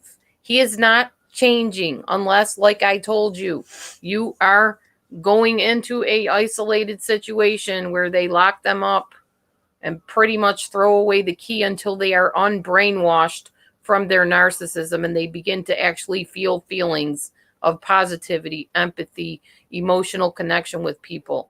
And that can take a long time. He said decades. Thank you, Breezy. That's what I'm getting at. Decades. Do you want to spend 20, 30 years with a narcissist for the rest of your life? I mean, that's something only you can answer. I'm not saying you should or, telling you what to do. Well, I am telling you what to do. Get out. But, I mean, I can't control that. I can't come there and pack your bags for you and move you out or pack his bags and kick him out because narcissists don't leave. When I told my ex I was leaving him because I found out he was narcissistic and abusing me all those years, he said, well, if anybody divorces, it's going to be you that files because I'm not doing it because I follow the Bible and the Bible says till death do us part. So you can leave and you can be the bad guy. And literally that's what he does to me, is paints me as the bad guy to my kids. And, so anyway, if you're stuck, be as gray rock with them as possible. Get support from YouTube. Yeah, people that you trust. Yeah, be careful you don't hook up with narcissists on YouTube too, though. There's a lot of them on here and borderlines that are not getting the proper help. So you need to be careful of that. But yeah, it's as simple and as complicated as that. Do not stay with them. They're talking decades of this kind of behavior and treatment to you. Are you someone that really wants to live a healthy, fulfilling life? Then you don't want to stay with this type of person, period. Not long term. But commonly, when you become painted black, the narcissist starts to hunt for your replacement. And if one is found, and that person who is an intimate partner secondary source, namely the mistress, the booty call, the chap on the side, the other man, the other woman, they, if they are catering for those prime aims, and the narcissist instinctively recognizes this, it's not done like some conscious checklist, they then get promoted to the primary source, and it is at that point we get rid of you, because it's like a continuous fueling of, say, a racing car. It's getting fuel from this one, that fuel reserves are about to run out, not a problem, we can take it from this one here straight away. It segues and it's seamless. So we don't get rid of you at the point of devaluation because that would puncture a massive hole in the fuel matrix. We need to have a replacement lined up. And when we instinctively recognize that that replacement is good and solid, you're out, they're in, there's no hole. That 70% goes and is then immediately replaced by a new 70%. So basically the narcissist is no dummy. They are not going to ditch you and not have somebody to take your place. It's kind of like breaking a habit. And I always tell people this because I'm a substance abuse trained counselor. That's what my master's degree is in. You cannot break a habit and not have something new to go to. And narcissists know this because they suffer narcissistic injury when they finally devalue you and you leave. If you leave on your own, they definitely feel narcissistic injury. And then they have to try to get you back. They have to punish you. They have to do all that kind of stuff. And that wears them out. And then they're like, well, I got to do something easier than this, because they're also basically lazy, a lot of them, as far as procuring their narcissistic supply source. So basically, when Susie did what she did to me, I remember saying to her, and I was at her trailer at this point, I said, I feel like a vase or a vase, if you will, that you just put up on a shelf and forget about until you need to pull me down off of that shelf again. And I remember her looking at me going, what are you talking about? A vase? I don't ever treat you like that. Yeah, you really do. When it's convenient for you, you talk to me, you include me, you engage me. But when I don't serve whatever purpose you like, or I don't appreciate Godiva chocolate over Dove chocolate or whatever, then you put me back up on the shelf and you totally just ignore me and forget that I'm even there. And that was when I really started realizing, hey, I'm disposable. I'm replaceable. I'm dispensable. And not only that, I am disposable, dispensable, and replaceable without so much of an even second thought. Now, that's the difference between borderlines and narcissists, in my opinion, is that when a borderline loses you, oh my gosh, they just pine away and cry and try to beg you to come back and whatever. With a narcissist, once they're really done with you and they've replaced you, or they've devalued you to the point where you're nothing to them but an object, literally, well, you are anyway to a narcissist, but I mean really, like you don't exist. You're just this board or a wall or like a vase. At that point, the narcissist literally forgets every memory you ever had. They forget every good thing you ever did for them. It's as if it never happened. What are you talking about? I never did that. What do you mean? We never went there. What are you talking about? To the point where you almost start believing them and go, wait, well, maybe we didn't go there. Oh, maybe I didn't say that. Maybe you didn't do that. Maybe we didn't share that moment. They will literally, I remember Susie saying to me, we had gone to a cabin with this other lady and it was a disaster. I won't get into all that because I made a video about that a long time ago and I don't know if it's up or not. But anyway, I remember her saying how the cabin was a disaster, blah, blah, blah. And I'm like, yeah, so I don't want to do that again. She's like, oh, no, we can do it again. If you want me to, I can just like erase it as if it never happened. And I'm like, what? You can erase it? What do you mean? She said, just exactly what I said. It's as if it never was. It just, we'll never talk about it again. It will just go away. It never happened. There was no cabin. There was no other person. There was none of this. And when I heard her say that, it wasn't like your casual friend saying, oh, we'll just forget about it. You know, it's okay, whatever. It was literally like, and I can't explain this to a way that you will understand that this was very real. She literally had the ability to erase people from her mind. I mean, as if she never knew them. Not their name, not situations around them, just as if they did not exist.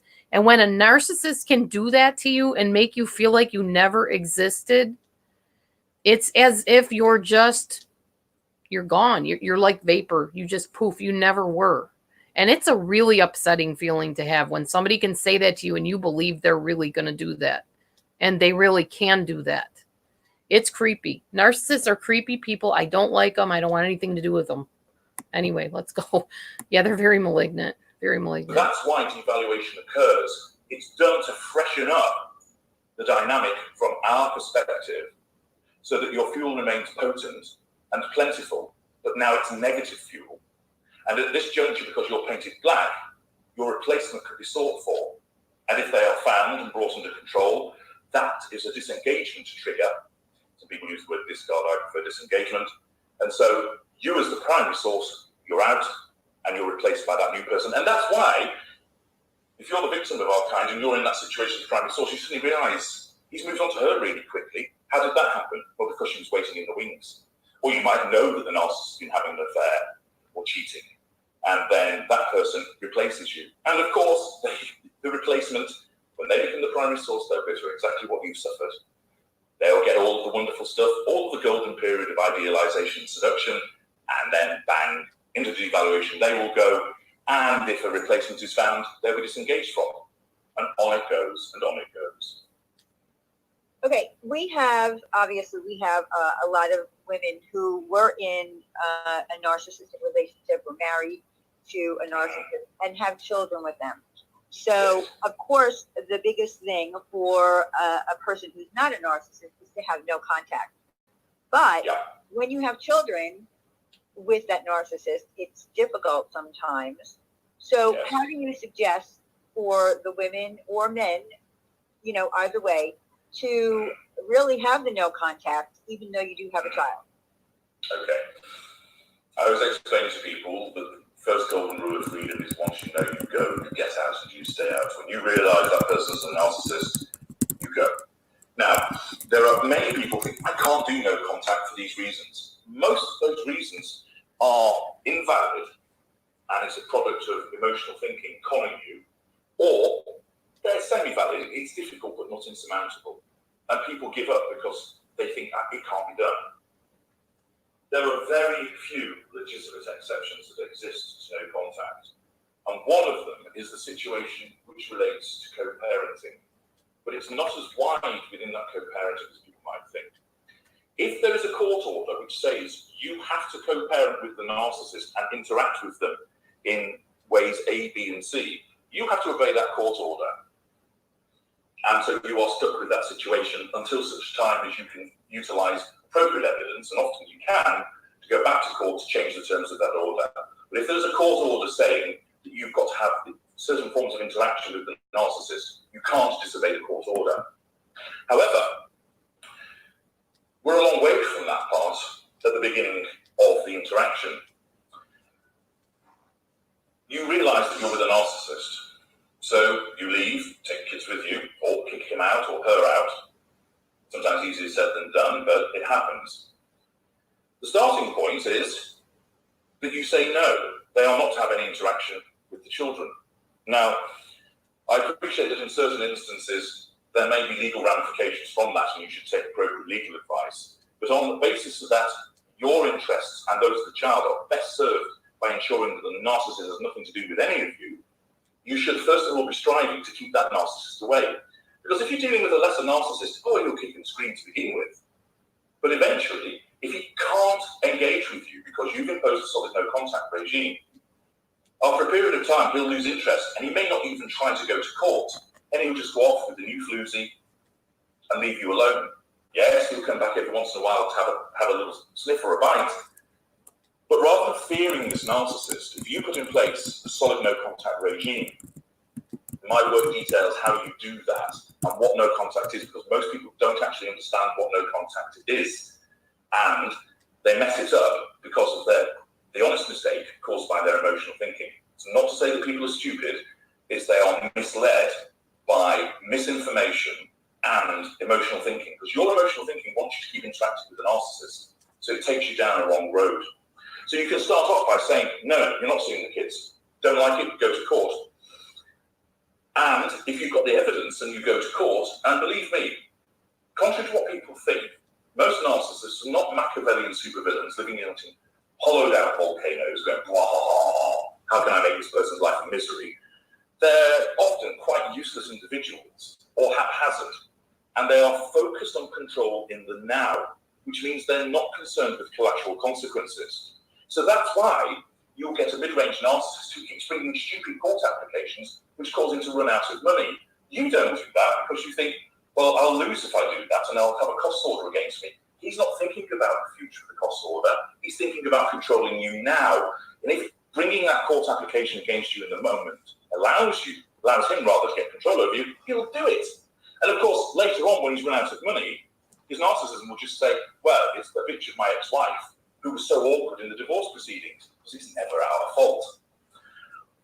What you can also do is, and utilize this either by imposing it first and seeing if the narcissist tries to fight against it, or have it embodied in a court order. There's a whole range of options. And I have a specific assistance package called How to Co-Parent with the Narcissist, which is chock full of detail, which tells you exactly how to deal with these situations, setting up gatekeepers, minimizing the level of interaction, reducing your emotional thinking so you don't react to the provocations, explaining to you what those provocations are. So it is not the hopeless situation that many people think that it is.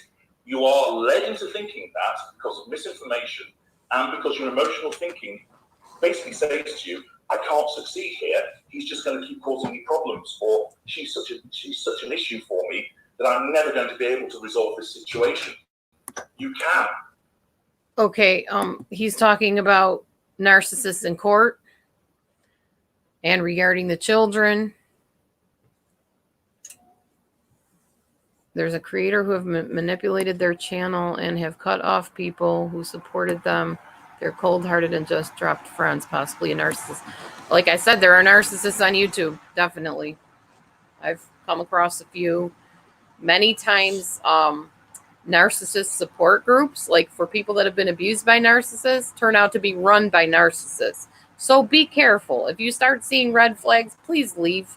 Don't stay in groups where you're uncomfortable, where you're sensing that the person themselves that is supposedly running this support group is a narcissist. Now, as I was saying, they were talking about court.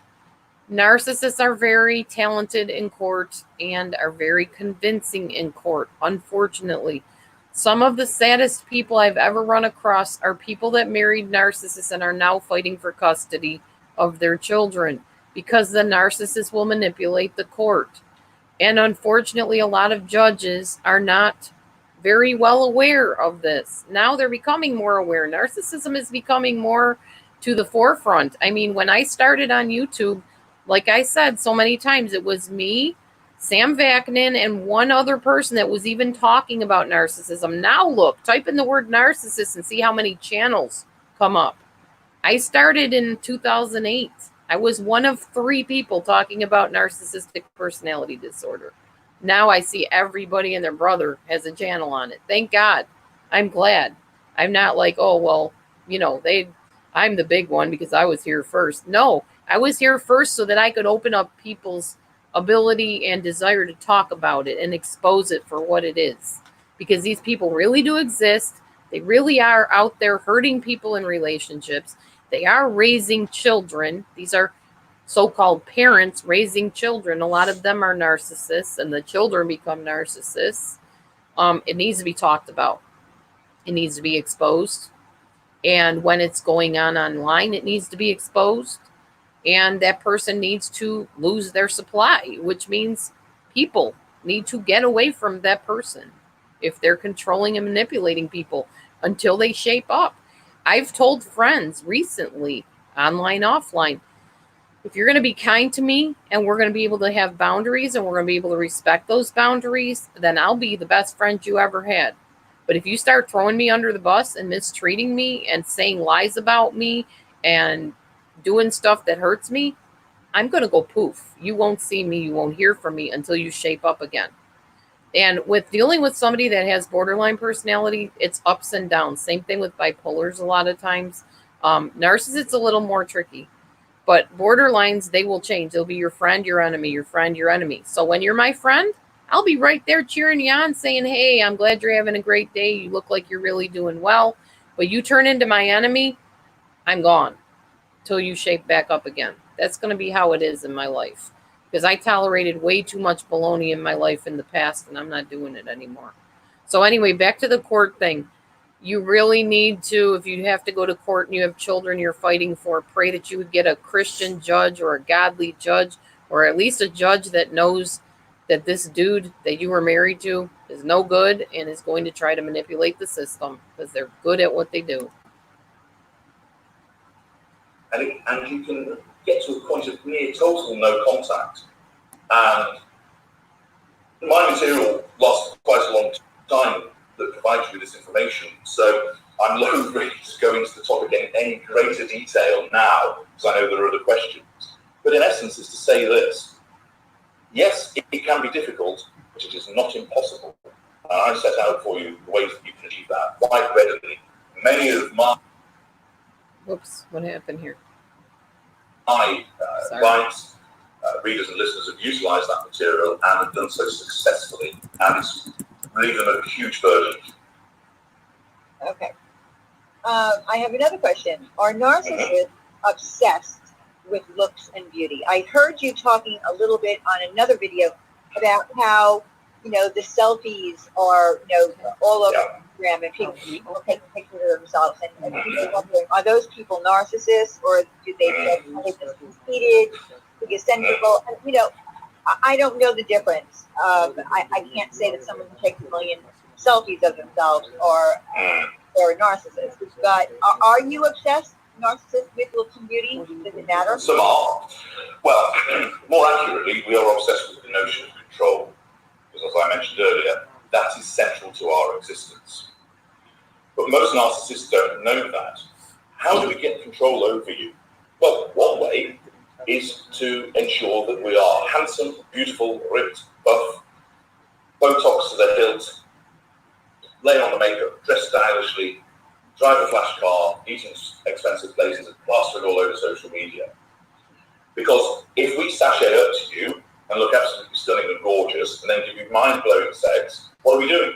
We're controlling you, because you fall for us.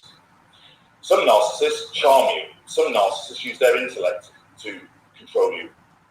Sex, looks, love, intimacy are used a lot, as I mentioned earlier. They're weapons of mass seduction.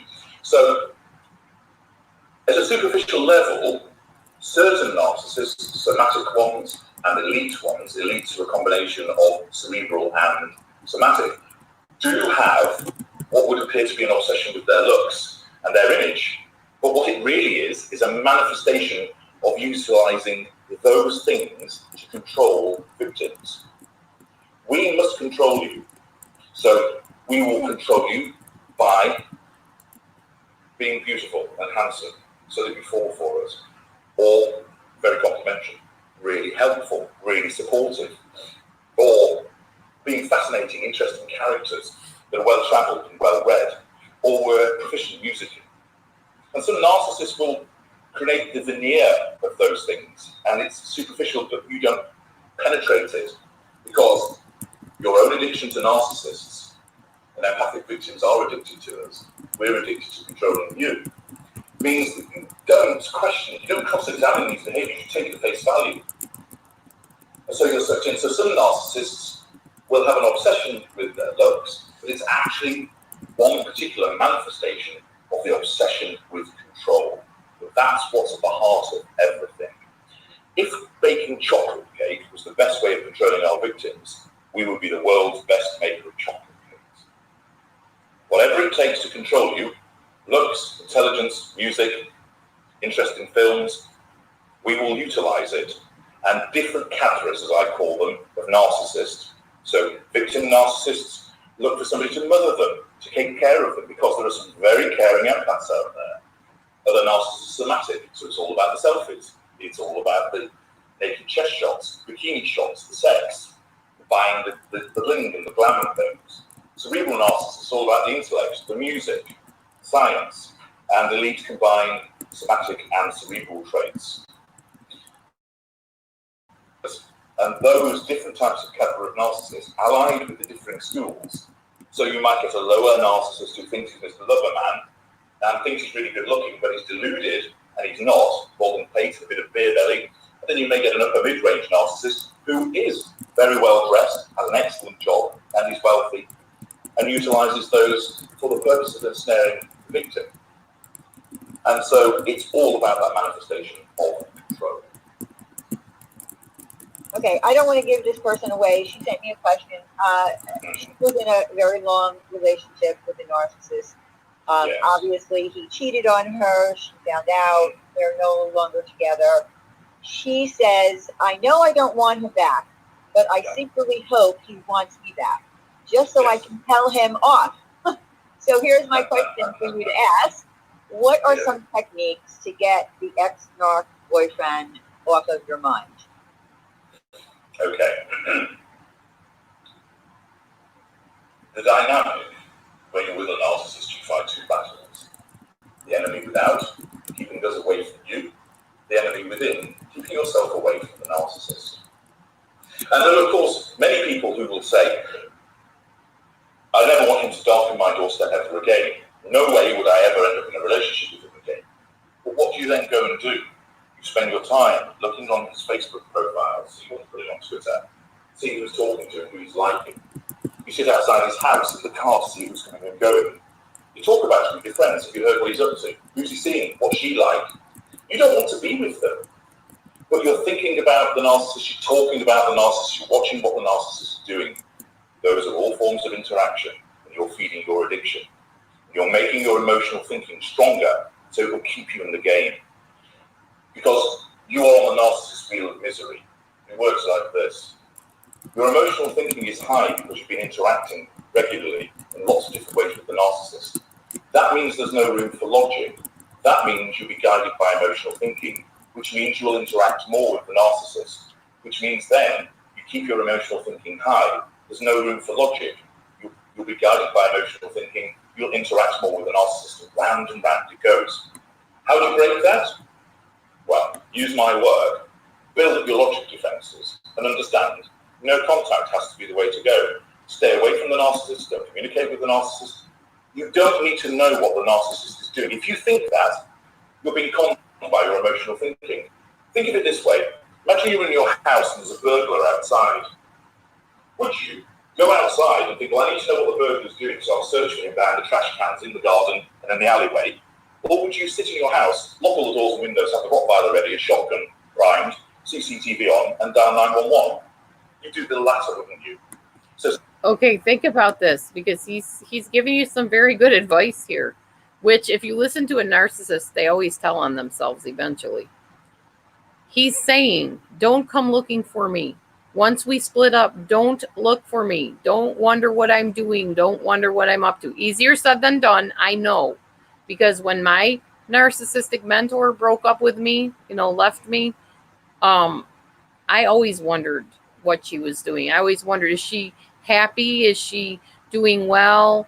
Or is she miserable? And yeah, a part of me kind of wanted her to be miserable.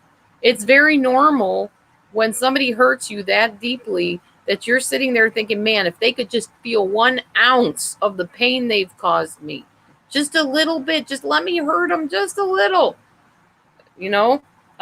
It's very normal to feel like that. It's not very godly to feel like that, but it's normal. And I think God understands, because he didn't create people to be mean and ugly and nasty and narcissistic.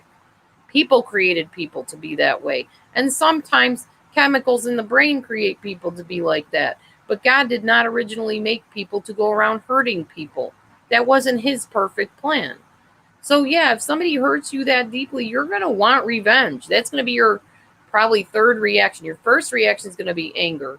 Then you're going to be hurt. And then you're going to be like, I just want him or her to suffer. I just want to see them writhe just a little bit, like they made me squirm. Just want to see them a little intimidated, a little scared. It's normal. It's normal to feel that way. And it's very logical to feel that way, because we are self-preservers. Self-preservation is one of those things that, well, people that believe in evolution believe in it, obviously. But logic just tells you that you really want that person to hurt. You want them to suffer. But you know what? Even if they do, that's not going to undo the damage they did to you. It's not going to make you feel better, even though you think that it might. And maybe for a little while it might. But in the end, what you need to be doing is practicing self-care, self-love, claiming back who you were, maybe trying to be better than who you were, or finding who you are. Maybe you never knew who you were. Maybe you were raised in a family that never let you think for yourself. Maybe this is the first time in your life that you're actually getting to choose, hey, I like this kind of fish.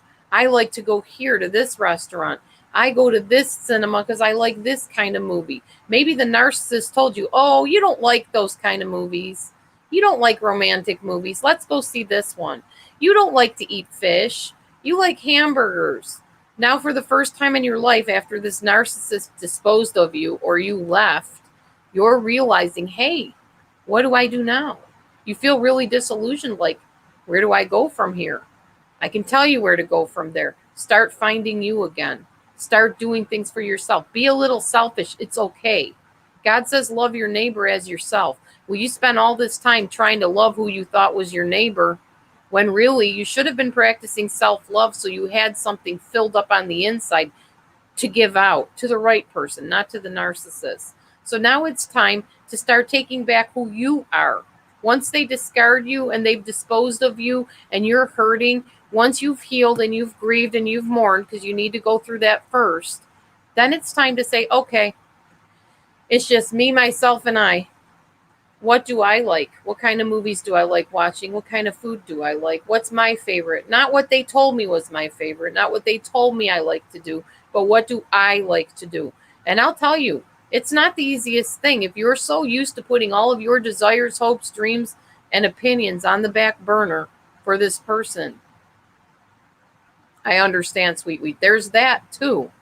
We want them to change their way and, become better people. We do. But sometimes we just have to cut our losses, realize that it was unhealthy, toxic, and go our own separate ways, but find ourselves again, or for the first time.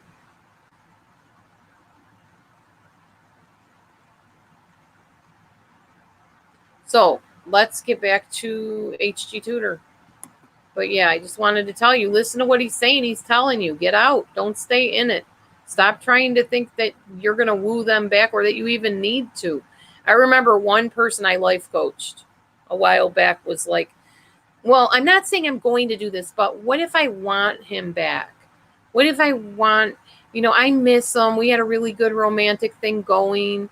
What if maybe I'm wrong? What if they're not this way? And I used to just tell her, why would you want him back? Why? Do you not love yourself more than to go through that again? This person probably took him back because this person was pretty messed up. But yeah, it just, you don't need that. You don't deserve that. There's so much better stuff in life than being abused by somebody. All right, let's go back to the video. Similarly with the narcissist, people think, I need to know what he's doing, because if I know what he's doing, I can better defend myself. You don't.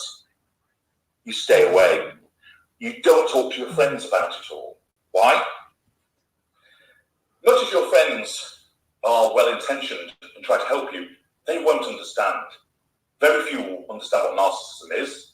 And often, they'll get sick and tired of you going over and over and over about he did this and he said that. And even though you don't want to spend any time with the narcissist, you're keeping him alive or her alive by talking about them. And then, as you say, is thinking about the narcissist. And what you have to do, you have to cut down all those arenas that I've mentioned, because getting the narcissist out of your head is the final battle.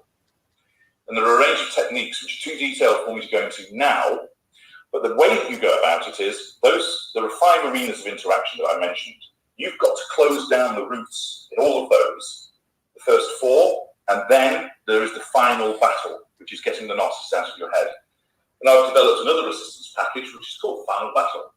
There's a range of techniques that you can utilize, and they work, that will stop you thinking about the narcissist.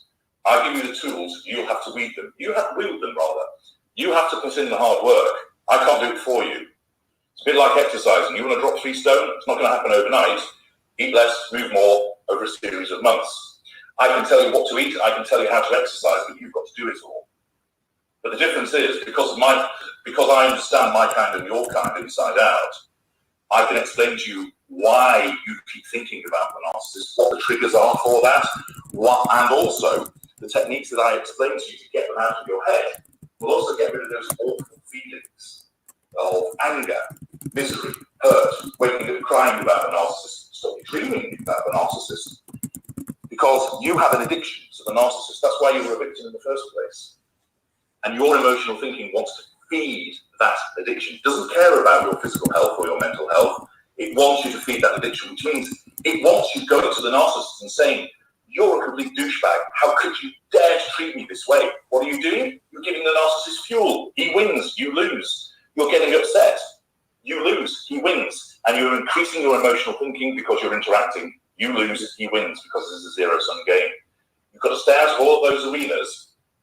First 4, and then you tackle the final one, final battle, which is about thinking. Utilize those techniques, which is disciplining yourself to go to distractions and to use a process called triple reinforcement, which I describe in the work as well, and it will work. You get that emotional thinking down, you won't hate the narcissist anymore. You won't want to be bad with the narcissist. You will feel nothing, and it gets you to a point that I call zero impact. And I help many people get to that point. It's massively liberating for you. Look at that. The narcissist is actually helping people to not be affected by the narcissist. If that isn't a little bit of an oxymoron, I'm not sure what is. Thank you, Old News. I appreciate that. Somebody had said, well, Dee, people have hurt you and treated you bad online, blah, blah, blah. Yeah, story of my life. It's been happening since 2008. So it happens, you know. You deal with it, you move on, you try to talk to the person. If it works, and you are okay. And if it doesn't, it doesn't. And you move on. Honestly, I'm so busy in my actual life. I won't say real life because I know there's real people on here. But my actual life, like this stuff around me, I'm working, I'm cleaning a house, I'm painting, I'm vacuuming, I'm doing stuff to make my environment better. I live in a cruddy situation. Do you not think I'm kind of focused on this, you know, than to be worried about who likes me, who doesn't like me, who's saying this, who's doing that? Honestly, I let all that go last year. That's old news. That's a good name. That is old news. And that's where it's put, is in the past. I don't like the dynamic that goes on YouTube and social media where this person's against that person and this person's saying that and that person's doing this. And it doesn't, what's the point? What are you hoping to accomplish? That person could die tomorrow and they'll be out of your life, you know, and it won't even matter. So why concern yourself with that? It doesn't make a difference. So I'm not going to. If other people want to, that's their way of handling stuff, fine. But I'm just going to focus on me and what's going on around me and my husband and my children and my home. And when I come on YouTube, do a few videos or whatever I want to do and limit my time on here, because at least as far as like this particular drama crime section, because it's not worth it. It just pulls you down, pulls you apart, depresses you, makes you feel hopeless and useless and helpless. And that's not how I want to live my life. Not at all. All right, there's only a little bit more left of this. I think it's like an hour and 30 minutes, and we're at the 57-minute mark now. So it's almost done. We'll continue on here. Okay. Someone asked or made a statement. I understand alienating, gaslighting, verbally abuse your target, but what drives a narcissist to physical abuse? Okay. Basically, it's the type of narcissist you're dealing with. So any narcissist is capable of physical violence. Greater narcissists don't tend to use it because we're aware of the repercussions that can flow from it because we're calculating. Mid-range narcissists don't tend to do it very often or at all because they operate a facade. Mid-range narcissists tend to think they're nice people. They often think they're empaths. And you see them lurking around in cyberspace, some of whom run support forums for victims of narcissists. And there may be people listening who've had unfortunate experiences with some of these forums. It's likely that you run into a mid-range narcissist who thinks they're an empath, but they're not. Lesser narcissists are more likely to use physical violence. Why? They basically have a limited range of manipulations available to them because they don't tend to be that clever. They also have limited opportunity, but most importantly of all, they have a low threshold on their igniting fury. When you wound us, it it ignites our fury, either heated fury, which might be shouting at you, verbally abusing you, or punching you, cold fury, cold shoulder, walking off, sitting and sulking, or sometimes a combination of the two. And that's a visceral reaction of the narcissist. It is generated to make the narcissist do something to cause you to stop wounding us. So if the narcissist punches you, you're in pain, the narcissist feels in control, your tears, your hurt, your upset signals the narcissist in control, the wounding is ended, the narcissist has got control. Because that's all that matters to the narcissist. So the lesser narcissists with a lower threshold on their ignited fury, they basically snap easier and faster than other types of narcissists. Adding to that, lesser narcissists utilize heated fury because that's the type of narcissist they are, and they have a more limited repertoire of manipulations available to them, which includes physical violence, violence to property, verbal violence. Those are the go-tos for those. So lower lessers, who are basic out-and-out loser individuals, trailer trash, beer swilling, wife-beating types, they aren't really capable of effective triangulation because they've just not got it as their repertoire of manipulation, or if they do, it's very basic and rudimentary. And they need to assert control quickly, so they go to physical violence. They don't stand there and think, what's the best way of getting my wife in order? Oh, I know, I'll headbutt her. It's instantaneous because it's a self-defense mechanism. And the way that you're all listening now, if you've all heard a bang, you'd all instinctively shrink down. If you thought, oh, there's a loud noise, that's an explosion, a bomb might have gone off, there might be debris flying through the air, I better make myself small, too late, you cut in half. So in the same way the narcissist's response is instantaneous, he doesn't think about doing it, he just does it. And this again, is the vast majority of narcissistic people will have been ensnared by less than mid-range. So physical violence tends to be the risk. Any narcissist can engage in it, but graders don't, because we've got a wider range of manipulations, which means we'll use them rather than run the risk of trouble, because hitting somebody needs evidence. It might be witnessed as well. Mid-rangers don't like to do it that often or at all, because they operate a facade. So rather than strike their wife in front of a crowd of people at a dinner party, they sit and sulk instead. And that behaviour asserts control. Wife, what's wrong, what's the matter? Oh, nothing, such and such has upset me. Oh, I'm sorry to hear that. And that fits in more, is more acceptable, in a sense, behaviour. But the lesser doesn't have that range of options, and the lesser will turn around and punch somebody in front of horrified individuals. But the lesser doesn't care. Oh, you're all idiots. It's my way or the highway. What do you know? Just deal with it. So it comes down to the type of narcissist that you're dealing with. Okay, HG, someone in the chat wants to know if you would be willing to discuss the likely negative outcomes of responding, defending yourself to narcissist attacks on social media. So if you're interacting on social media, and we all do that, we do it right here on YouTube. So could you maybe talk a little bit about that? Okay, so we're commenting on something and somebody attacks you. Is that what they're referring to? Yes, and it's a narcissist. You're dealing with narcissists. You're dealing with narcissists all the time. So obviously they're on social media. So yeah. Well, if that individual is somebody who's not known to you and they're a narcissist in a chat room, don't engage with them. It's as simple as that. They'll keep prodding at you, but it works like this. We have to assert control over you, so we will provoke you in some way. Often it works, and when you react, that signals to us that we've got control over you, or are gaining control over you, so we prod, and then we'll move on. If you ignore us, you wound us. We're forced to try and get you under control, so we will try a bit harder. If you ignore us again, we're wounded. We might try a bit harder. You ignore us again, you wound us. At this point, the narcissist, if they had a voice, is screaming at the narcissist, abort, we're getting nowhere. We're getting no fuel, we can't assert control over this individual. So the narcissist will shift to a different form of manipulation, which might be complaining to other people. Scaredy cat, won't answer me, can't respond to my comments. Doesn't matter, resist the urge, you don't. You have no obligation to respond to that person, and indeed, you should refrain from doing so.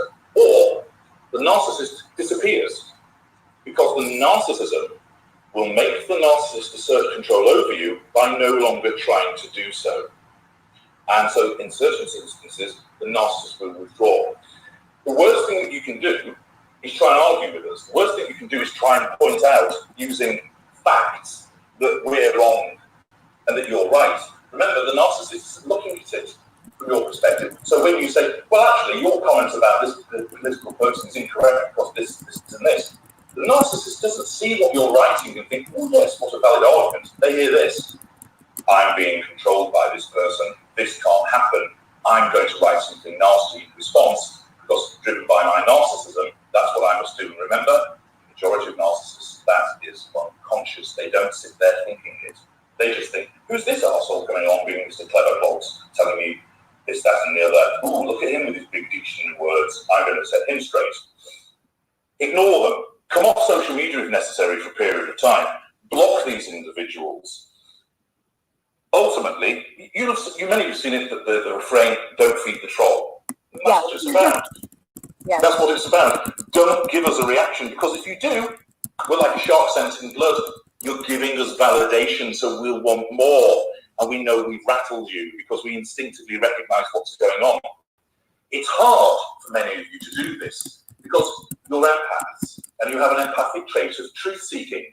And so it's very hard for you to actually go, well, I'm not going to reply to this person. I need to set them straight. And it's not because you're haughty or arrogant. It's because it's part of who you are. It's because we like justice. That's why we have to set you straight, narcissists. Because we know you're wrong. We know you're lying. We know you're being manipulative. And we want to expose you. We want to show you the error of your ways. And most of us want to fix you. That's why we can't ignore your text messages when you try to manipulate us. That's why we always think we have to have the last word in. I can tell you with Susie, when I used to talk to her on Yahoo, which used to have a chat, I don't know if they still do, I always felt like I had to reply. If she threw something out there, I had to reply. And you guys know me. My replies are not usually just a couple words. They're like paragraphs. So she would wait for me to just type this paragraph, and then she would jump in on a point. What do you mean by that? Why'd you say that? You know, and she would manipulate me that way. Exactly. Red flags, red flags, red flags. Yes, very true, Breezy. And I like what you said about speaking to the little child within. We all have that little kid in us, boy or girl, that is hurting, that has been hurt, that has been wounded. And we need to talk to that child and say, you're not going to be hurt anymore. Those abusers are gone. You're in the here and now. You're safe. It's okay to make that choice. It's okay to do that thing you want to do. I had to do that like with the belly dancing. I always wanted to be a belly dancer, or at least to learn how to do it.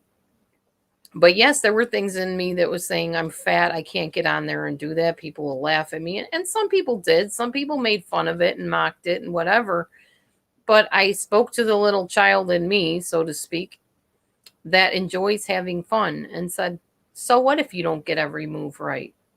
You're still having a good time. You're still moving your body. You're still losing weight. And who cares what they think? You don't have to post the video, but you will because you're histrionic. You like attention. I do. I don't deny that. And it's fun. And it's helpful to people that want to learn how to dance. And if I did it, they can do it. And that's the point. Face your fears. Take a risk. And do something new. Life is short. Go and enjoy it. I mean, we have no excuses anymore, as I've said so many times, for being bored or getting caught up in abusive relationships. Because if we love ourselves and we're paying attention to ourselves and practicing good self-care, we don't have time for that garbage out there. Thank you, Butter. Like me, now I'm doing Zumba, and at the end of the week, next week, I'm going to be doing hula and haka, and I'm going to do every kind of dance I want to do because I want to do it. I got my guitar strung. As soon as I can get away to pick up my guitar and the money to pay for it, it's like $60 or something. I'm going to get my guitar and I'm going to start playing guitar and singing again because I want to do that. Because I remember being a little girl and a teenager looking at my mom and dad and saying, right now you control me, but when I'm an adult, I'm going to do what I want. So why the heck wouldn't I be? Why aren't you? I mean, maybe you still live with your parent. I don't know, because I don't know who's watching this. But if you're an adult, why are you not going out and exploring what you like to do? Why don't you go take up a skiing class or an ice skating class? Or, I mean, maybe money's an issue. So start a GoFundMe and ask people, tell them you want to explore ice skating. People will fund you. Most likely, people love to give money. And here's the thought about money. I've got to say this because I've watched so many stupid videos saying, oh, they're just wanting the money. They just want the views, blah, blah, blah. We all want views on YouTube. What's the point of being here if you're not getting viewed?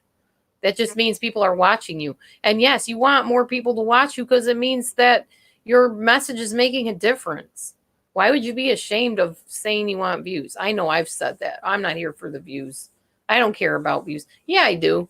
I care about views, but not for the reason of I'm vain and I just want to be seen, because I'm going to die one day. Nobody cares if I'm seen or not now. You know, I'm not even going to be here. People don't care about that. What I care about when I'm here is that my message is getting out and I'm offering people a fun place to come where they can just talk and be themselves.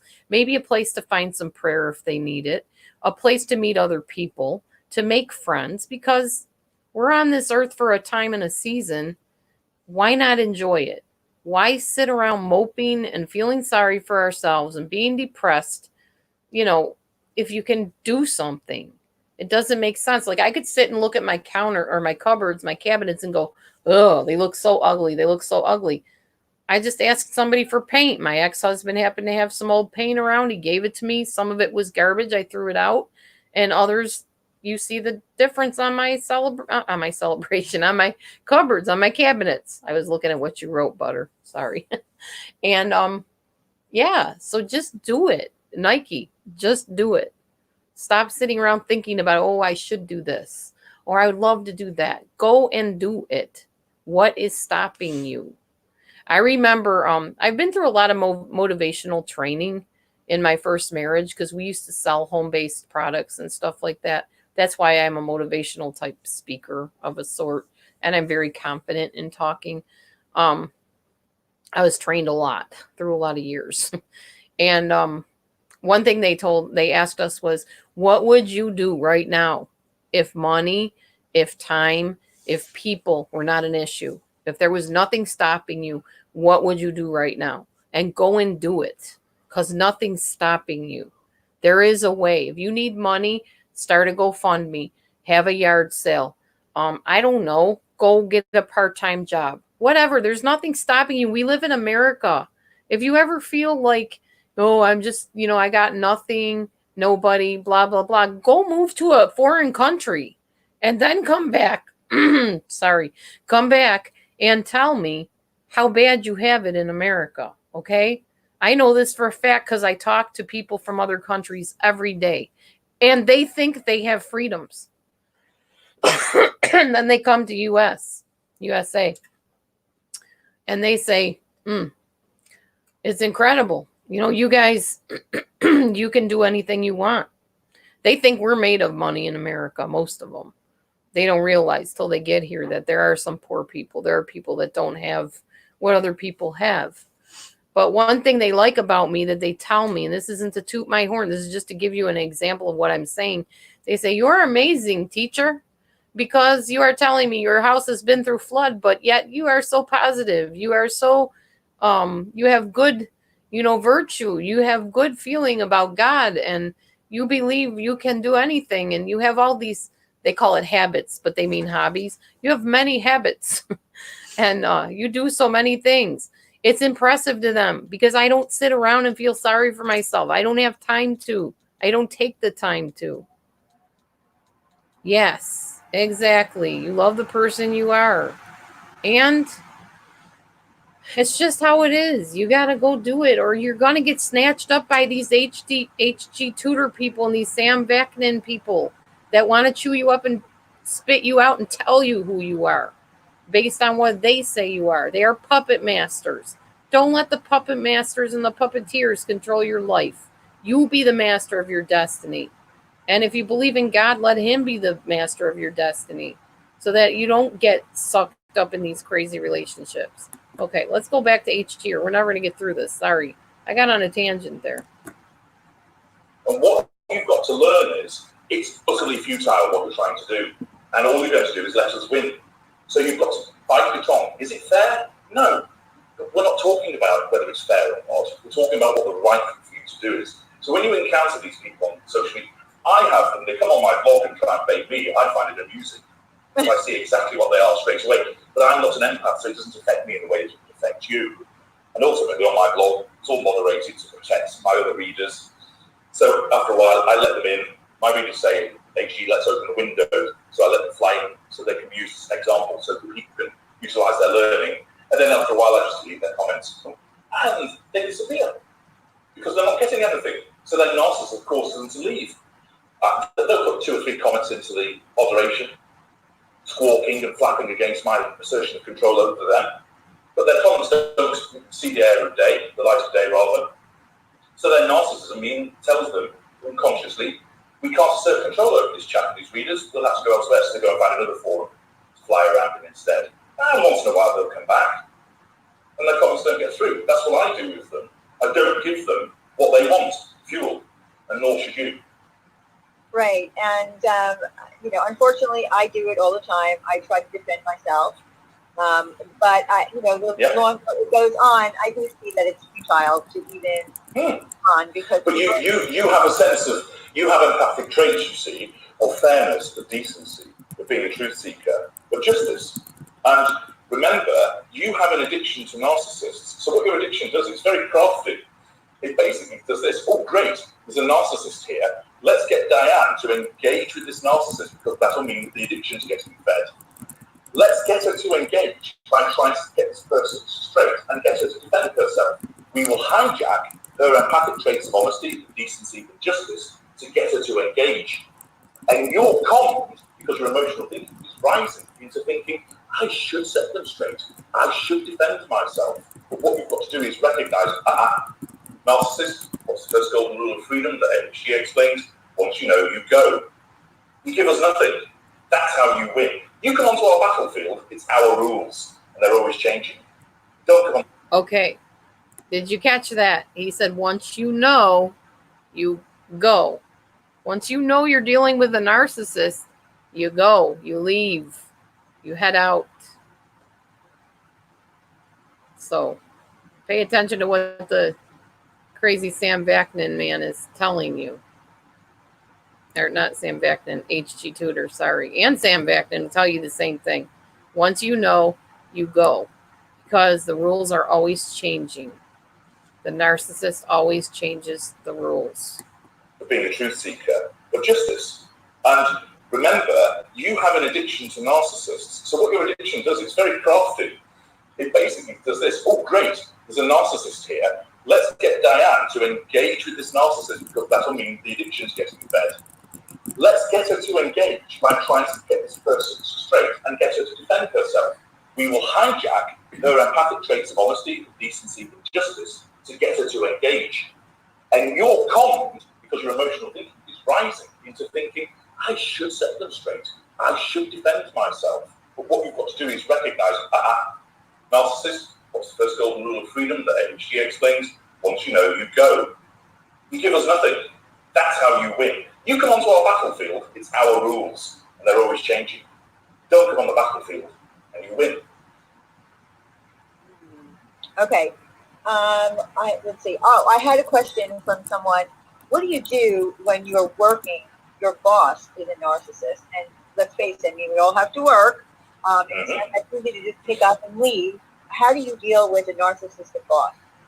Okay, well again, I have this situation covered by another of my assistance packages, which is how to handle the narcissist at work. Starting point, look for another job. Is it fair? No, but it will cure the problem.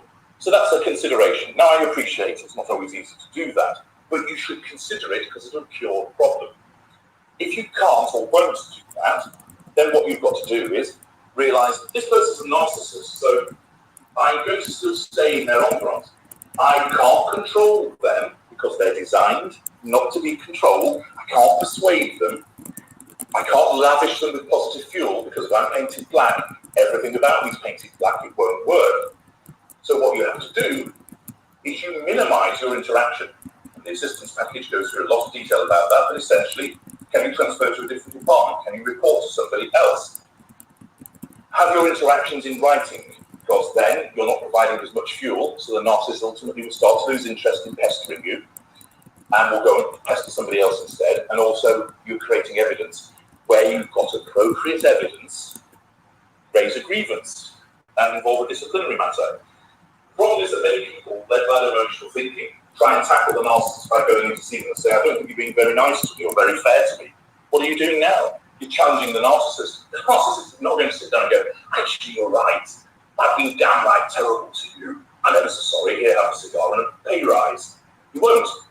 You think, what are you talking about? I don't do that because his narcissism automatically rejects the perception of you trying to control. So you have to work around the narcissist. If there's a higher up that you can utilize to bring legal, as in the sense of disciplinary procedure, or even a legal claim for some form of harassment, discrimination, depending upon relevant labour laws that are applicable, you can utilize that. Or the best route, because remember, the only circumstances where you can try and cause the narcissist to do something is where you've got a legal machinery to impose a judgment or sanction or order. If you don't have that available to you, forget it. You're not going to persuade us to see your point of view because we are pathologically incapable of doing it. So you have to work. Okay, so they're pathologically incapable of seeing your point of view. So if you have a boss or a manager or somebody that you're in a relationship with, you cannot persuade them, you cannot convince them, you cannot manipulate them, you cannot guilt them, you cannot show them the error of their ways. You can't with a narcissist. It's not going to happen. So even he, the narcissist, says, leave your job, leave the relationship, whatever, or minimize your time.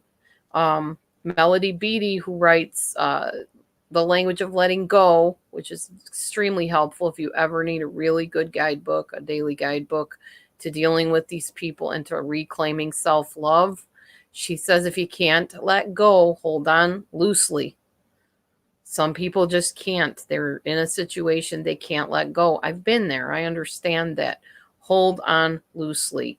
Just gradually withdraw.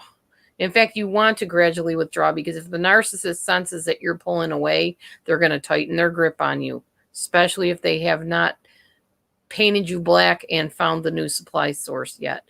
Be careful. If you're in a relationship with these types of people, be very, very careful. Have a plan B. Have some place you can go. Have some supportive people that know that this person is abusing you. Any type of abuser, not just a narcissist, but any abuser. Please leave safely. Do not suddenly, abruptly just start throwing a fit and leaving. That will not help your cause. They will tighten their grip. They may even become physically abusive. They do not handle rejection well at all. I was trying to think. There was a situation I was thinking of. It might come back to me where that somebody pulled away. Oh, I know what it was. There's a person in my family who is a doctor and had to go through doctor training to become a doctor. She's a surgeon. She had a boss that turned out to be a narcissist. And actually somebody called me from the family and said, I know you deal with this stuff. I know you're a life coach. I know that this is your expertise field. Can you tell us what's going on? This is what this guy is doing. She was dating him. She finally broke up with him. And all of a sudden he's stalking her. He will not leave her alone. He's sending her tons and tons of messages, flowers, gifts, whatever. And I was able to tell him, yeah, sounds like she's got a narcissist on her hands, possibly a psychopath. So tell her to be careful and pull away. This guy actually drove to this person's house and sat in the driveway waiting for this person to come home. Be careful. Be so careful. If you are dealing with a narcissist, a psychopath, or just a toxic person, Withdraw gradually, but withdraw thoroughly and safely. Just make sure you have that plan B in effect before you get out. Did I feel unsafe with my ex during the end stages? Honestly, at that point, I felt apathy. I didn't feel anything. I didn't love him. I didn't hate him. I just felt nothing. I had numbed out completely in the relationship. But before that, for 6 months to 8 months, we were not in the same room together, like bedroom together. I had started, as I said in another video, kind of dating another guy. No, it's not Christian, godly, or appropriate, but I was. And that guy told me, I got your back. If he pulls anything, if he tries anything, I'm here for you. So I had someone to fall back on. I had a plan B. It wasn't a godly plan B. It was a plan B, nonetheless. Your narc is covert, so when I'm leaving, he laughs a lot and acts like he could care less. Yeah, that's what mine did. Yeah, you'll be back. You'll be back. Oh, kids, look, she's leaving again. Oh, where are you going to go this time? Who's going to take you and a kid in? Why don't you go to that floozy boyfriend that you've been with? Why don't you go have him? You can go live with him. Go move in with him. Yeah, it was bad. And I answered very objectively, or whatever you want to call it. I said, that's not even a consideration. He is still married. I am still married. That's not the kind of situation we have here. No, I am going to go and stay in a shelter. And of course, my daughters were screaming, no, you can't take Amber. You can't take Amber. And he said, just let her take her. We'll sort it out later. Just let them go. So he did. And I remember my cousin telling me, if you leave him again, this has got to be the last time, because every time you go back to him, you're just giving him more ammunition to say she's just going to come back again. And I had to cut him off for a long time and just not go back and file for divorce and be done with it. That was the only way I got out of that. And it was hard sometimes, not because I wanted to go back to him, but because I missed my cats. I missed my other children that were there. I missed my familiar surroundings, my split level foyer house that I lived in and raised my kids for 13 years in. I went to the shelter and I never looked back. I went to 3 shelters and never looked back. Now, as you know, you've seen my ex. You know that we're on speaking terms. Just a little while in a room with him can just really irritate me. He doesn't intimidate me. He's not scary like that. He's just annoying. He just will say very cocky, tactless things that get on my nerves is what it is. I can tolerate him in small doses. I would not want to marry him again. I am glad I'm not married to him. I don't have regrets of leaving the marriage, other than I am sad that my children still see him as the hero and me as the villain. It is what it is. So let's go back to HG Tutor. We have about 10 minutes left on this, and then I'm going to share a couple clips from this movie that shows what a narcissist acts like, and actually a psychopathic narcissist. And then I probably will go shortly after that to go do some stuff in my actual life. Work around it. Reduce your interaction with the boss. Try and work for a different boss. Try and split the duties with somebody else so you've got less exposure. Don't enter into meetings, because verbal sparring we relish, because we can assert control over you and use plausible deniability. You complain about what we've said in the meeting, it's your word against ours. Many other people won't want to get involved in spat, whereas if it's in an email, that's much clearer and you can utilize a higher up. And again, the assistance plans that I mentioned go through a huge amount of detail to help people deal with that situation. So that's just a flavour of things. Okay, I have a question for you. Yeah. Do narcissists have a sense of humor? Yes. Okay, but what if, okay, so let's say I made a joke about you. I poked fun at you. Would you find it funny, or is it only funny if I poked fun at someone else?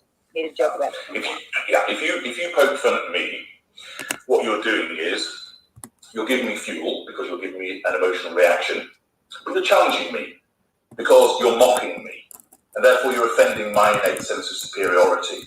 And what does that mean? You're threatening my control.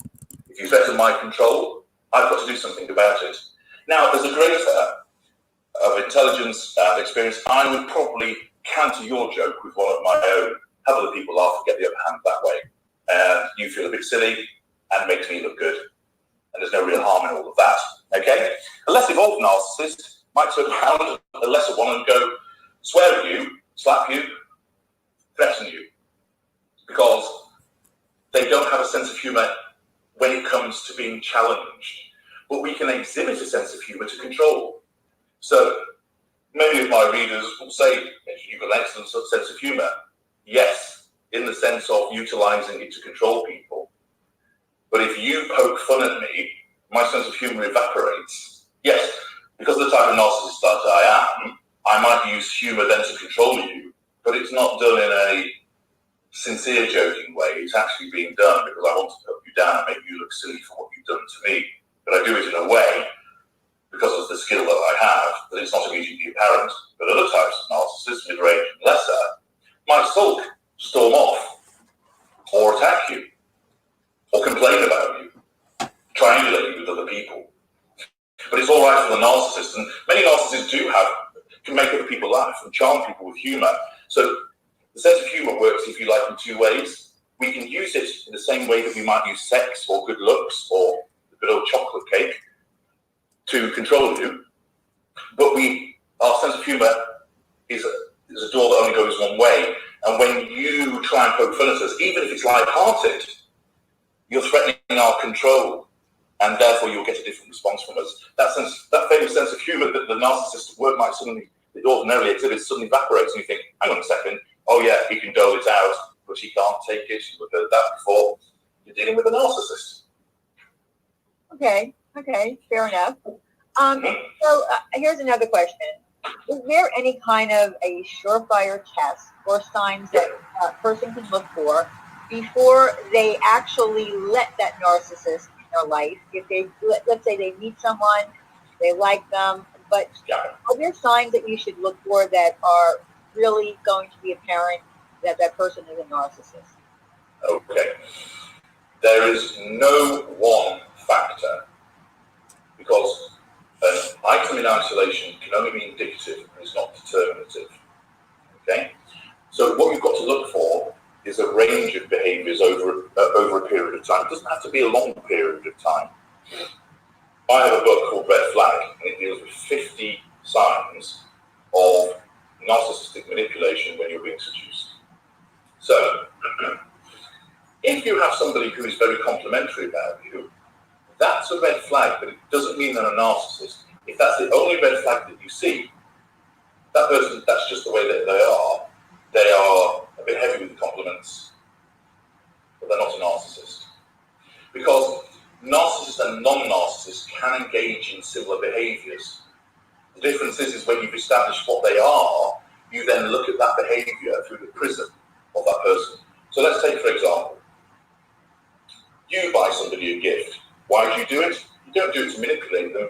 You do it because you have emotional empathy for them, because it's their birthday, and therefore you buy them a present for their birthday because they are your friend and you feel a sense of accountability for that friendship.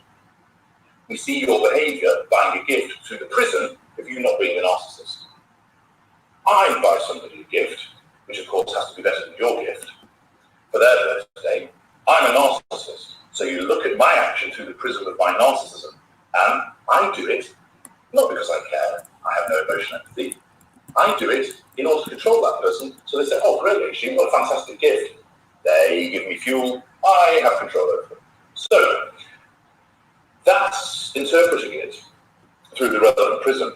But that act of just buying a gift, you can't determine it from it itself.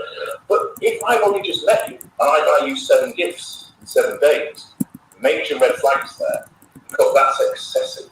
It's too fast. It's not recognising boundaries. Somebody who's excessively complimentary, as well as buying those gifts. Somebody who sends you hundreds of texts. Somebody who monopolises your time by speaking to you for hours on the phone each night. Somebody who bashes the ex. That's always a good indicator. And again, you look at the other behaviours. For instance, many of you listening, been on the receiving end of our kind, you might meet somebody new, and they'll ask you about previous relationships. You probably say something, well, yes, the last one didn't work out, it was a different relationship. What you don't do is at the outset is spill your guts by going, yeah, he was a narcissist, he did this to me, that to me, he's absolutely crazy and everything I else. do, but Why? he says you don't. Because you recognise the boundary of your interaction with this new person, that you don't overshare all of that information, because you don't need to control them. You also have emotional empathy for them. They don't want to be overloaded with your tale of woe. You may well tell them several months down the line about what happened with the ex, when you are more established in the relationship, and therefore the boundaries alter. But narcissists, because of the need to control, move things on quickly and grandly, and often that involves triangulation with the ex. Yeah, the ex is a psycho. You never know, she could turn up here tonight. If she does, we'll leave, because whoa, she is completely Cocoa Pops crazy. Somebody saying that and telling you all about all the horrible things that she's purportedly done is violating boundaries by telling you too much. It's not having emotional empathy, because they are loading you with all this information. And it's a form of manipulation, which is designed to make you feel sorry for the narcissist and wary of the ex. And if that ex does come along and say, hi, I know that you're seeing my ex, you need to know he's a narcissist and you need to get away from him. What does that new victim invariably do? Oh, no, I've heard all about you. You're the jealous ex. Right, He's warned me about you. He said you'd do this. And your emotional thinking is high. Why? You've been repeatedly interacting with that narcissist. You believe us because we're plausible. And that wide-eyed, frazzled ex that comes along is just a jealous harpy who's trying to ruin your brilliant relationship with this wonderful man who's just come into your life. There's just a handful of some of the indicators. And red flag gives you 50 of them. So you look for them over a pattern of time. Because when you first interact with the narcissist, if you've not been interacting with any narcissist beforehand, your emotional thinking will be lower, which means you'll apply logic. And so you will spot. You need to know what these red flags are. You also need to heed them. And many of you listening will think back to those early days of when you were ensnared and think, I look back at it and I can see all the red flags now, but I didn't see them at the time. Either you didn't know what they were, or you recognised something was off, but you didn't act on it because your emotional thinking calmed you. So, for instance, you might have thought, goodness me, he texts me a lot. Your emotional thinking essentially whispers in your ear, yes, these all nice texts, and he's just really into you. And isn't it nice that he's giving you all this lovely attention, particularly after that idiot you were with before, who of course was a narcissist, and you've fallen straight into another one. If you've been involved with a narcissist and you manage to escape or you're disengaged from, stay away from dating for 6 months. Don't fall for crap, such as the best way to get over somebody is to get into somebody else. You'll just walk into the arms of another narcissist. Why? Your emotional thinking is high from the previous relationship, interacting with that person, thinking about them, talking about them, perhaps trying to deal with a smear campaign against you. You go dating, they're hunting grounds of our kind. Certainly stay away from online dating. Don't bother with it, because you will have so many of our kind circling you. Once you recognise red flags and you drive down that emotional thinking by staying out of these hunting grounds for 6 months, that's not a long time in the scheme of things.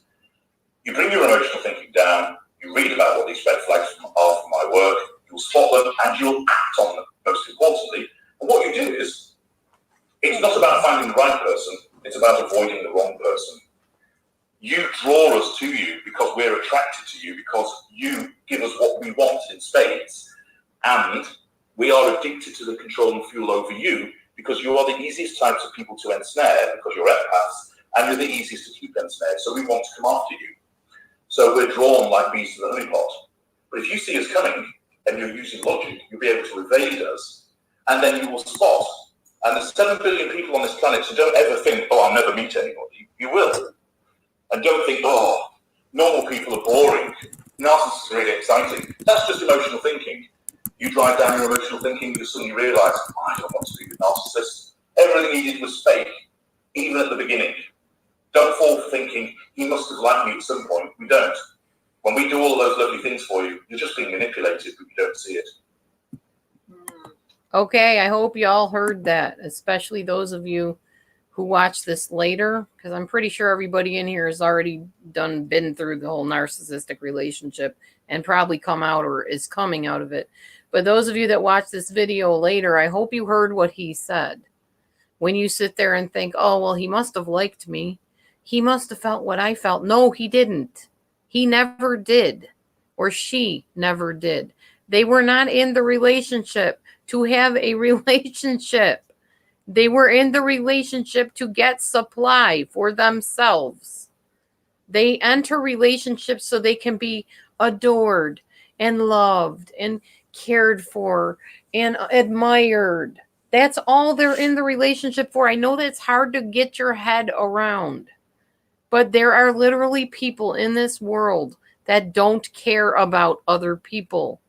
They don't. They care about what makes me feel good.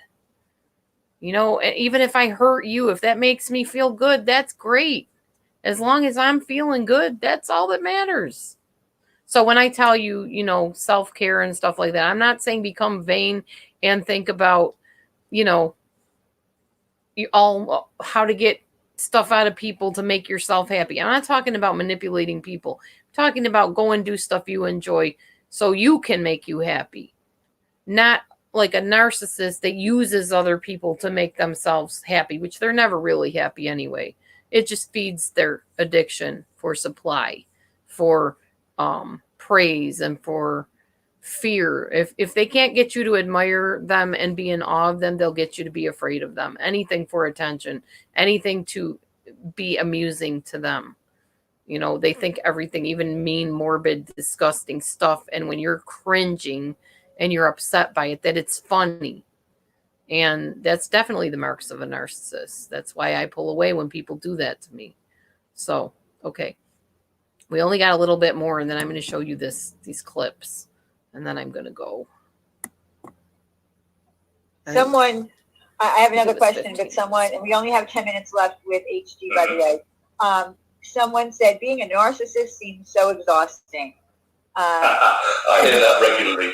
It is to you because it does sound exhausting to you because you're not us. It isn't to me. It's what I am, and I do it very effectively. But yes, I understand that, and I hear it regularly. For you, it does sound exhausting. Yeah, it does. And many narcissists aren't that effective at it, and so they have. Because remember, the narcissism drives us to assert control. So that means that everything else in the narcissist's life can go to pot so long as he has control. So that's why certain narcissists fall out with family members, fall out with friends, are in and out of jobs. Intimate relationships are chaotic. They get into trouble with the police. Because so long as they can assert control, everything else is a variable that can go up and down, peaks and troughs. In your life, many of you will have variations, and of course you'll have them if you've been ensnared by us.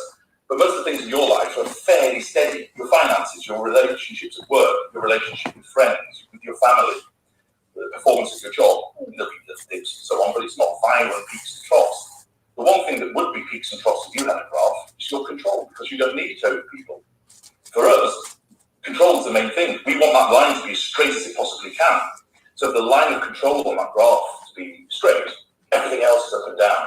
And it depends on the type of narcissist. More evolved narcissists such as I, it's not such a problem. Less evolved ones, the lessers, lower mid-range, even middle mid-range, they're the ones that have the chaotic lifestyles, and that's why it does seem exhausting. But they don't see it. They might complain about it, but that's just another form of manipulation, a piece of play. Okay, someone in the chat asked, is it possible for a narcissist to love an animal? No, it is just a form of triangulation. It's an object that you're triangulated with, and it's the manifestation of asserting control over that. So, for instance, giving a dog lots of affection and not you to make you jealous of the dog. So many narcissists can appear to care for an animal, but again, it's just the manifestation of doing so because it's a possession. Everything's an object to us. And we don't, as an unconscious level, distinguish between you and a TV set. You are another TV set. The dog is a toaster. Well, you see, oh, wow. That seems so sad to me, because my next question is, does a narcissist feel any joy whatsoever? I know for me, my pet is like my life. Does a narcissist have any joy in their life? No. No. Does that, and that doesn't make you, I know this is going to sound silly, but that doesn't make you sad that you can't feel love for even an animal? No. We don't do joy. We don't do happy. We don't do sad. What we do is control and fuel and power. So when we feel at an unconscious level we've got power over somebody, it fills us up with fuel. And externally we will look like we're happy, but that's just the external manifestation of the fuel that's there. And to you, of course, you think, well, that sounds terrible if you can't feel joy, you can't feel sadness, you can't feel happiness. And there'll be some narcissists that will make a play on that, and it's not because they know that's what they can't feel. It's just that their narcissism uses that as a way to draw pity from people. Like, oh, I can't feel happiness. He doesn't truly, genuinely realize that. His narcissism says to him, you can say this to assert control over that person.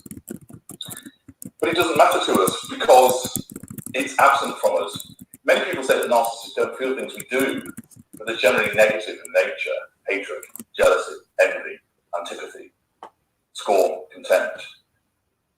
Our manifestation of happy, and we will talk about being happy because we use the same language as you in order to fit in. And because most narcissists aren't self-aware. And of course, I don't go around saying to people, oh yeah, I'm really fueled today. I'll say, yeah, I'm happy. Why?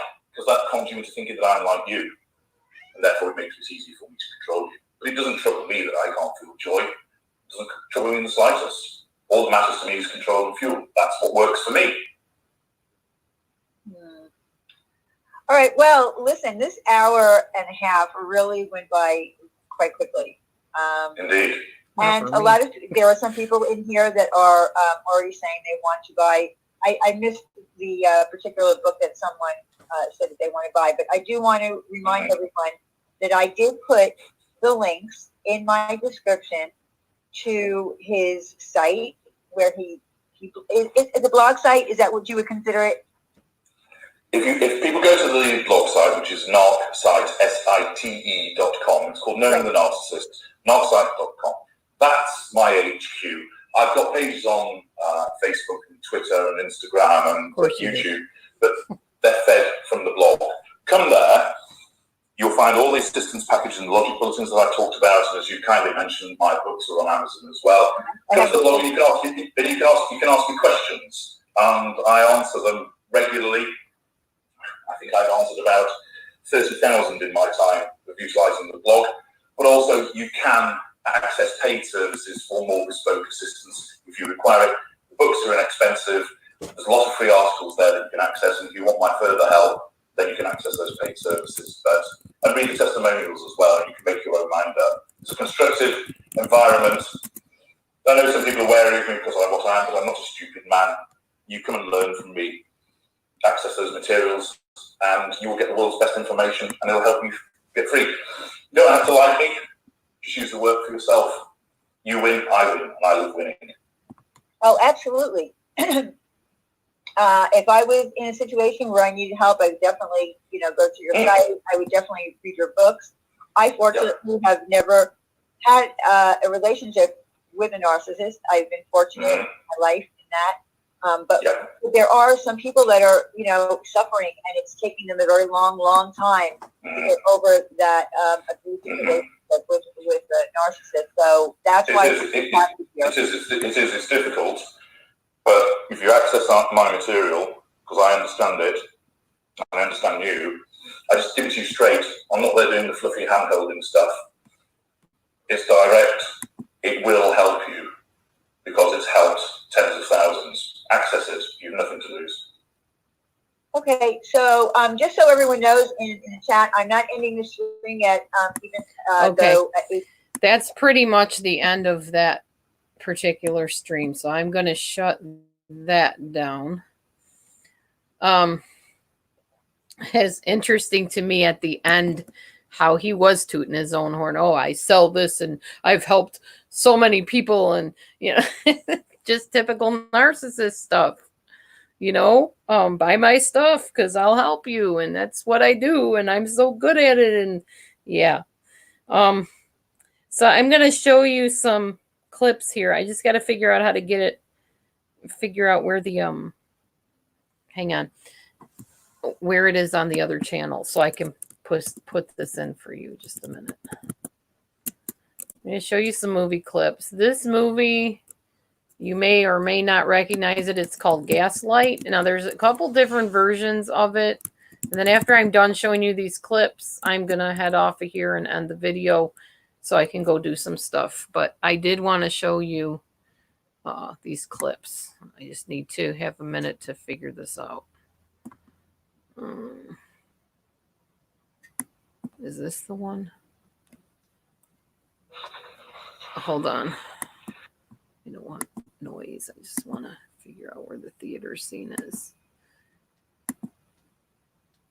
And this lady, I can't remember who it is, but she does my favorite version of this movie. These two people do my favorite version of it. But there's a particular scene I want to show you, if I can find it, where she really thinks she's going insane. And he just about drives her insane. So keep talking amongst yourselves a minute. I'm going to show you this when I find it.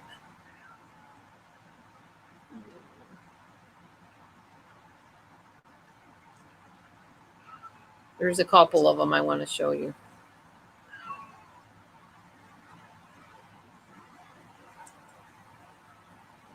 There's the one I was just looking at.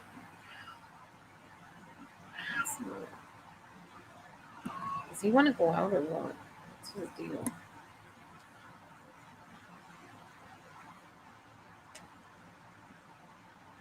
Okay.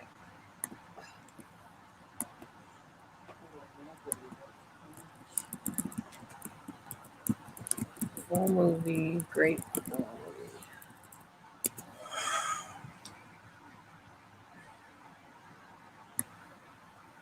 Okay, this might be it. Yeah.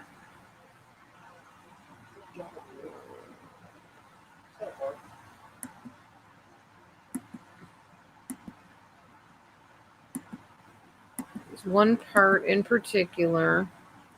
First, I'm going to show you this, kind of give you an idea of how this woman came to meet this guy. Ingrid Bergman, thank you. Yes. Thank you, Dan. I knew you would know who it was. All right. I'm just going to show you a few clips on this. Each time you come here now, you look happier and you sing worse. Then, Paula, you are in love. This guy's telling her she's in love. Yes, you're right. My thoughts were wandering when I was... She just lost her husband, I'm too happy, that's why you said... and now she's meeting this guy. Oh, I'm sorry. Was cruel of me to say that. You probably can't hear it very well, and I'm sorry for that. Tragedy has touched your life very deeply. But now there is a chance to forget tragedy, my child. He's telling her, you know, hook up with this new guy. You've been mourning long enough. It's time for you to, you know, find somebody new. She's agreeing. Yep, I need to find somebody new. Let's see. Unfortunately, this is saying that the whole full thing is here and I don't see it, but. So that's the start of it. This says Gaslight full movie. Maybe this is it. I've tried so hard to keep it within these walls, my own house. Now, because you would go out tonight, the whole of London knows it. If I could only get inside that brain of yours and understand what makes you do these crazy, twisted things. Gregory, are you trying to tell me I'm insane? That's what I'm trying not to tell myself. But that's what you think, isn't it? That's what you've been hinting and suggesting for months now, ever since... This what? Since the day I lost your brooch. That's when it all began. No, that began before that. The first day when I found that letter. That letter? The one I found among the music. From that man called Bauer. Sergius Bauer, yes. I remember. Yes, you're right. That's when it began. Yes. I can see you still, standing there and saying, look at this letter, and staring at nothing. What? You had nothing in your hand. She did have a letter in her hand. What? He's lying to her. I was stagnant. Mm. But I didn't know then how much reason I had to be. I don't know. What reason? I didn't know that about your mother. What about my mother? Your mother was mad. She died in an asylum when you were a year old. That's not true. I've been making inquiries about Alice Alquist's sister. I've talked to the doctor who attended her. Would you like to see him? No. He described her symptoms to me. Would you like to hear them? It began with her imagining things, that she heard noises, footsteps, voices, and then the voices began to speak to her. And in the end, she died in an asylum with no brain at all. No, please. Oh, no. Now perhaps you will understand a lot of things about yourself and me. Now perhaps you will understand why I cannot let you meet people. Okay, that's one part. That's not the part I'm looking for, but yes, that is one part of it.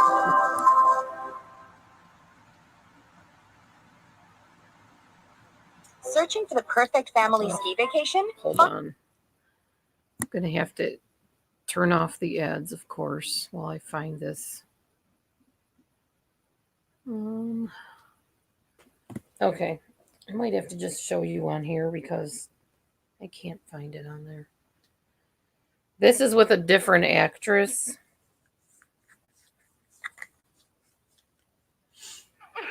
Lady Winterbourne, I do apologize. My wife. Hold on. I must get away from here. I'll never be well till I get away from this house. Just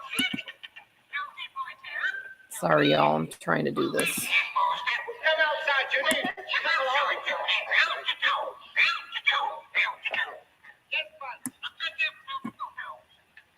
All right. all I could. My cousins, the Ellswaters. It would be lovely to smell Devonshire again. Your cousin, Mr. Vincent Alswater, at the effrontery to oppose our marriage. Oh, but it's over and done with. Vincent won't mind now. But I mind. I have no desire to reopen our acquaintance. Besides, I don't care to drag strangers into our trouble. They're not strangers. They're my own people. They're all I have. I want to see them. I will see them. If Isolation. you see anyone, it will be a doctor. No, not a doctor, Paul. I'm better. Please leave me alone, Paul.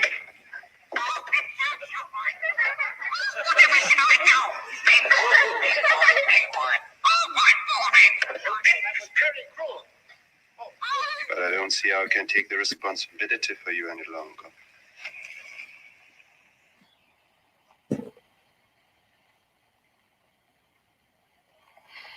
Oh, Bella. Don't cry. Mm-hmm. You spoiled your looks. And I wanted you to look very beautiful tonight.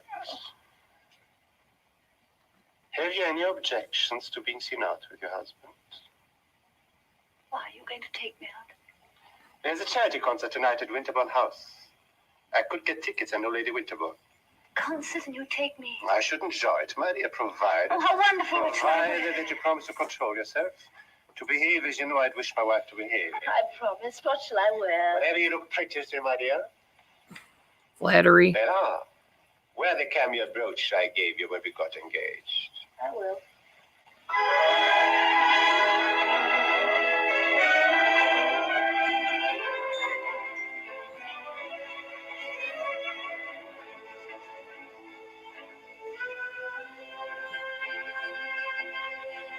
So she's getting all ready for this romantic date.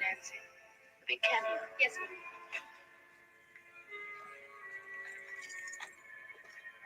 Yep, love bombing flattery. Exactly. Look at me. Good job, Breezy. You know this. Of course it's here. True buttermilk. Perhaps I We left do, it in another Dana. place.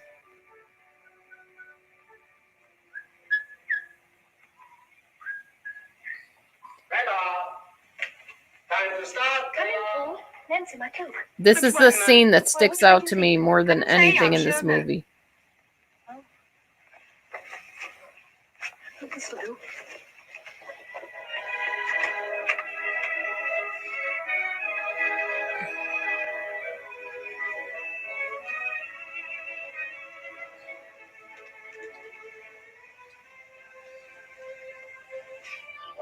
very lovely purse.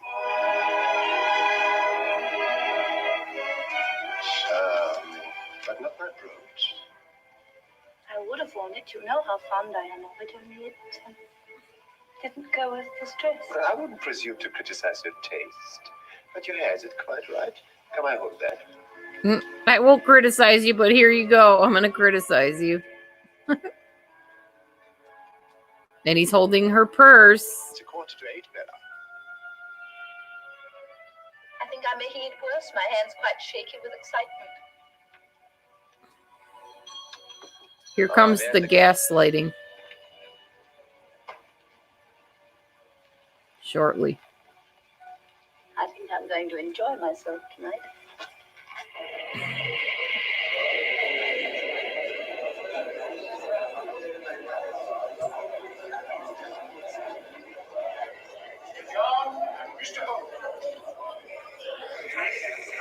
Mr. and Mrs. Blair. Prince Hanoa and Mr. Ryder. Yeah, I know, Nichelle. Mr. and Mrs. Mellon. How do you do? How do you do? May I introduce my wife? How do you do? How do you do? A very good cause, isn't it? Lady Frinton, Miss Frinton. Splendid cause, please. Mr. Rawlings, Miss Rawlings. Charming, quite a complexion.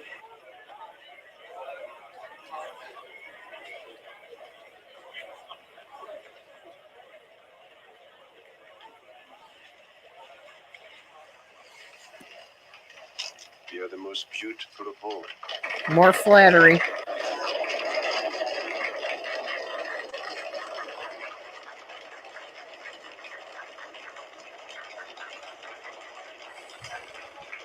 The stool is right. Thank you.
Bella, my watch.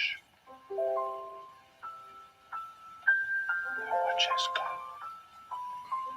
Must have forgotten it. Don't worry about it now.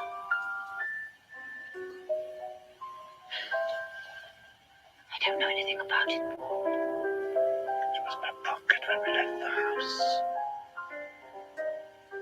Paul, don't look at me like that. Look at your bag.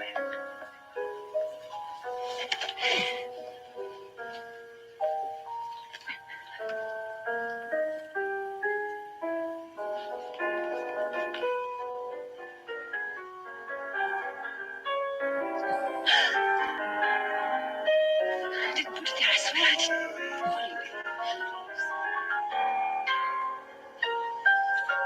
Control yourself, Bella. Please spare me a scene in public. Oh! I see! Come. Let us sleep.